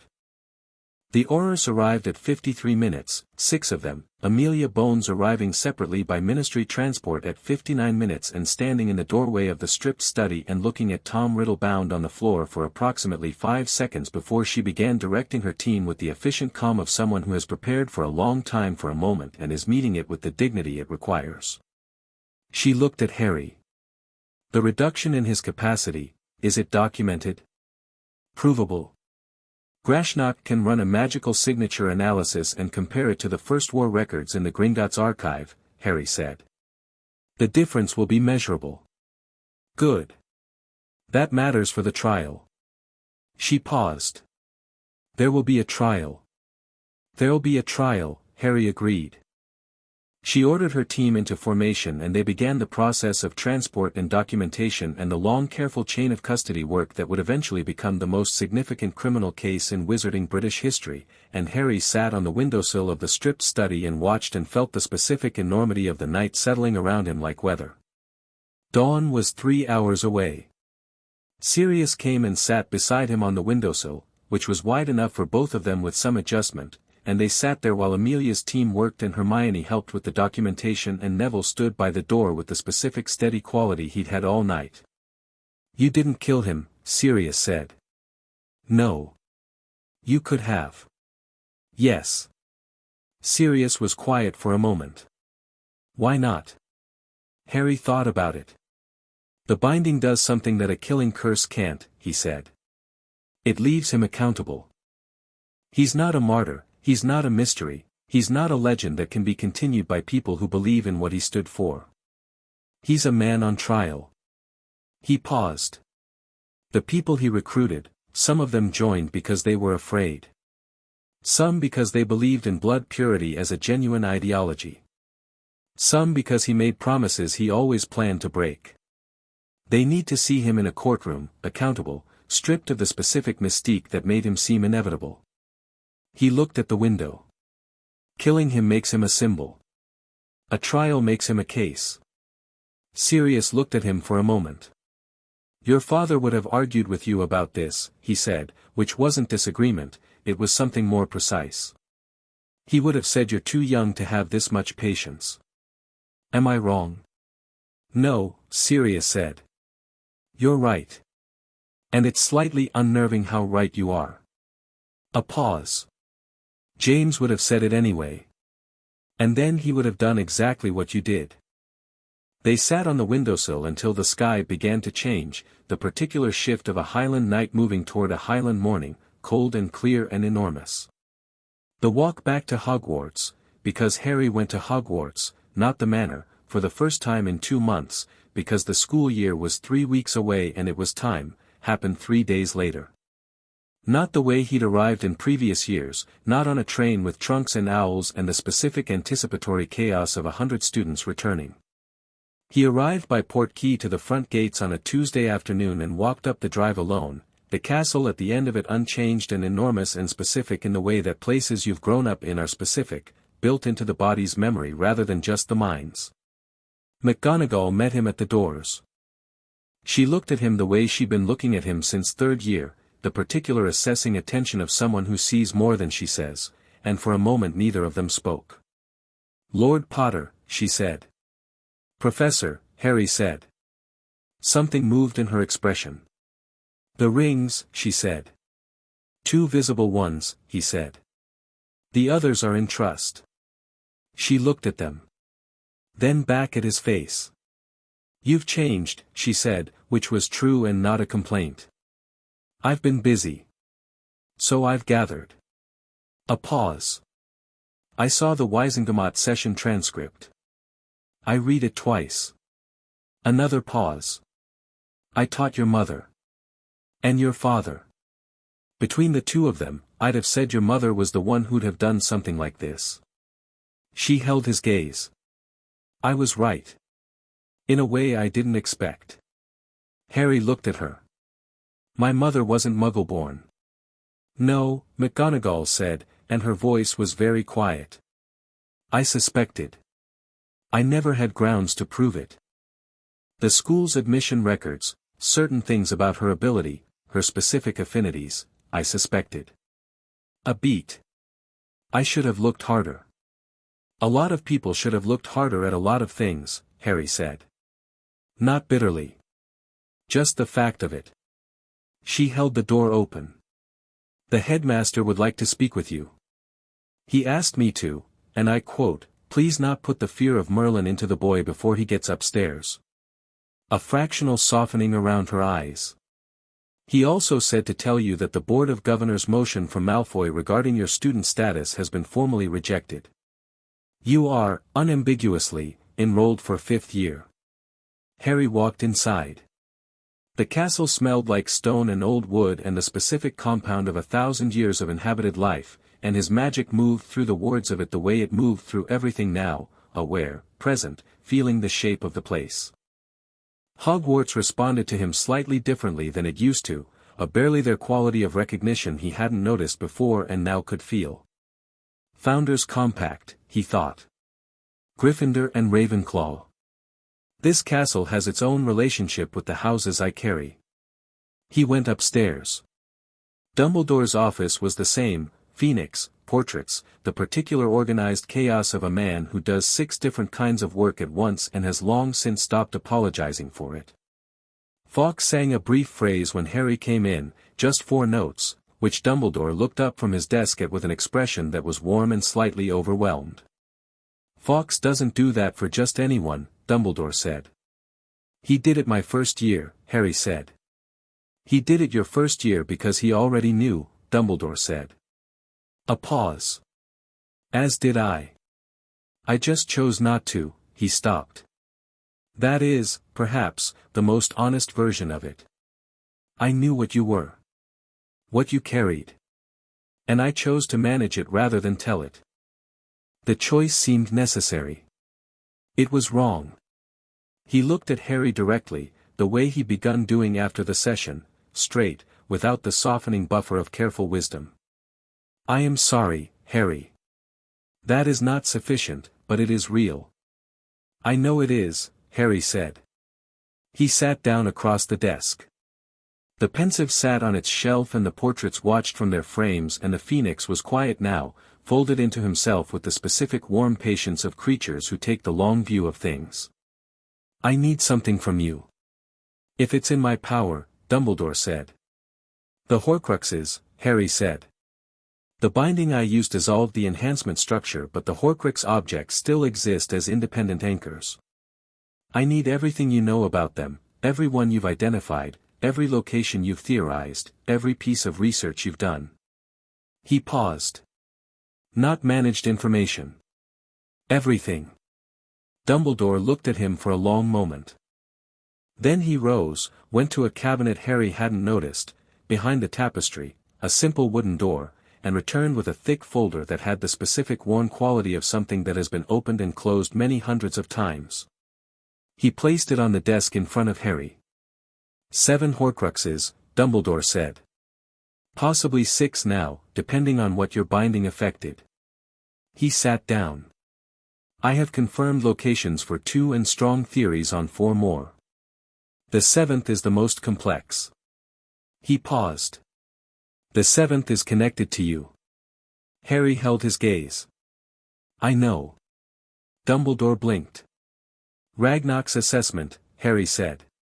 The magical signature analysis from the inheritance basin. There's a foreign fragment in my magical core. It's small. It's old. It was placed there the night of the killing curse. He paused. I've been thinking about how to address it. Harry, Dumbledore's voice was careful, carrying a weight that was different from his professional gravity. The methods I know of for addressing a soul fragment in a living host are, he stopped. I have not found a clean answer. The binding, Harry said. What I used on Voldemort, it unpicked the dark enhancement layers. The Horcrux framework dissolved because it was woven into the enhancement. If the fragment in me is connected to the same framework, he paused, working through it aloud, the way Hermione had taught him by example, think out loud when you're at the edge of understanding, the binding might reach it. I'd be casting on myself. At the fragment specifically. Dumbledore was very still. That is, dangerous, Harry said. Yes. Also possibly the only thing that doesn't require me to die. He looked at the folder. I want to understand the full scope of what we're dealing with before I decide anything. That's why I need everything. Dumbledore looked at him, really looked at him, the full attention of a man setting aside every frame he'd carried for 15 years and seeing what was actually in the room, and nodded. Everything, he said. They talked for 3 hours. When Harry walked back out of the castle at dusk, the grounds were golden with late summer light, the lake a flat mirror at the edge of the grass, the forest dark and specific at the perimeter. Hedwig found him on the front steps as if she'd been waiting, which she always was, and settled on his shoulder with the proprietary comfort of an owl who has decided you are hers. He stood at the top of the front steps and looked at the grounds. Behind him, the castle. Ahead, the lake. To his left, the Quidditch pitch. To his right, the dark line of the forest. Above, the sky moving from gold to blue to the first suggestion of night. 3 weeks ago the treaty acknowledgement had been signed and filed. Voldemort was in ministry custody awaiting trial, his magical capacity reduced, his apparatus dismantled. Malfoy was facing criminal charges for the alley assault and the mirror evidence, and the asset reclamation process was underway, and Sirius was at Potter Manor reading the Black family library with the focused energy of a man who has been given back his life and intends to use it. Neville was in his grandmother's house, probably being briefed by Augusta on the next phase of Longbottom family affairs, with the specific look of someone who has discovered that they are more than they thought. Ragnarok was in the deep rooms of Gringotts with the treaty negotiation framework and 70 years of documented violations and the patience of stone. Hermione was probably writing 6 things at once. Harry reached into his pocket and took out the velvet case. He opened it on the step beside him and looked at the 17 rings, every one of them a house, every one a history, every one a weight he hadn't asked for and wasn't going to put down. He wasn't going to wear them all. He didn't need to. They were keyed to his blood, they were real in the Gringotts record, they would respond when needed. He picked up one more, though. He hadn't done this yet. The Slytherin ring was silver, a green stone, the serpent motif almost invisible in the setting unless you looked for it. He held it in his palm and felt the specific resonance of it, his mother's line, running back through 12 generations of princes to a founder's daughter whose name was Seraphina and who had apparently been, according to the one historical note Hermione had found about her, extremely difficult and brilliant and not interested in anyone's opinion about either of those qualities. He put it on his left hand, alongside the Peveril ring. 3 rings on 2 hands. The rest in the velvet case, real and waiting. His magic moved through all of it, Gryffindor and Slytherin, Peveril and Potter and everything between, with the quiet, continuous quality of water knowing where the sea is. It was not perfectly controlled. It cracked windows and moved mugs and responded to his attention with the enthusiasm of something that had been pressed down for 15 years and was still finding its full range. It would settle. He had time.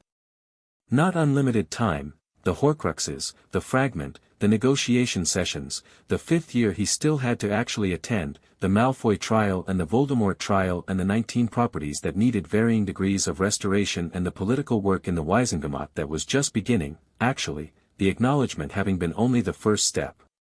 None of it was done. But the treaty acknowledgement was on the record. Sirius was free. Neville's family was independent. The mirror was in evidence. Voldemort was diminished and facing trial. The suppression runes were gone. His magic was his. The houses were his. The seats were his. Hedwig made a sound on his shoulder, the specific quiet sound she made when she was comfortable. Harry looked at the 3 rings on his hands, at the last of the summer light on the lake, at the castle behind him that had been his first real home and was now something different, not just home but place, one of 19 places that held his name in their wards and their stones. He thought about what Ragnarok had said, that first morning in the rune-carved chamber, "We need someone who speaks wizard." He thought about what Augusta had said, "Stop apologizing for what you know and what you can do." He thought about what Sirius had said on the ministry steps, which was the simplest thing and the truest, "I'm in." He thought about his mother, who had been Lily Evans and was also Lily Prince, who had grown up not knowing what she carried and had apparently passed all of it to a boy who had also not known what he carried until a goblin sent a letter that appeared on a pillow at 2 in the morning and started everything. He thought about that boy, a month ago, eating breakfast at a kitchen table in a house where no one wanted him, with a worn jacket and a broken wand and no idea that in 30 days he would be standing on the steps of Hogwarts with 3 lordship rings and a 4th year of magical education and whatever came next. Whatever came next was not going to be small. He knew that. The work was starting, not ending. He picked up the velvet case and closed it and put it in his pocket. He stood up. He walked down the front steps of Hogwarts into the last of the summer evening, and Hedwig adjusted her wings on his shoulder, and somewhere across the grounds the lake caught the last light and held it, and Harry Potter, lord of 19 ancient houses, 15 years old, not afraid of anything specific and aware that this was a temporary condition because tomorrow would bring new specific things to work through, walked toward it, toward the evening and the work and the long road of whatever came next. He didn't look back.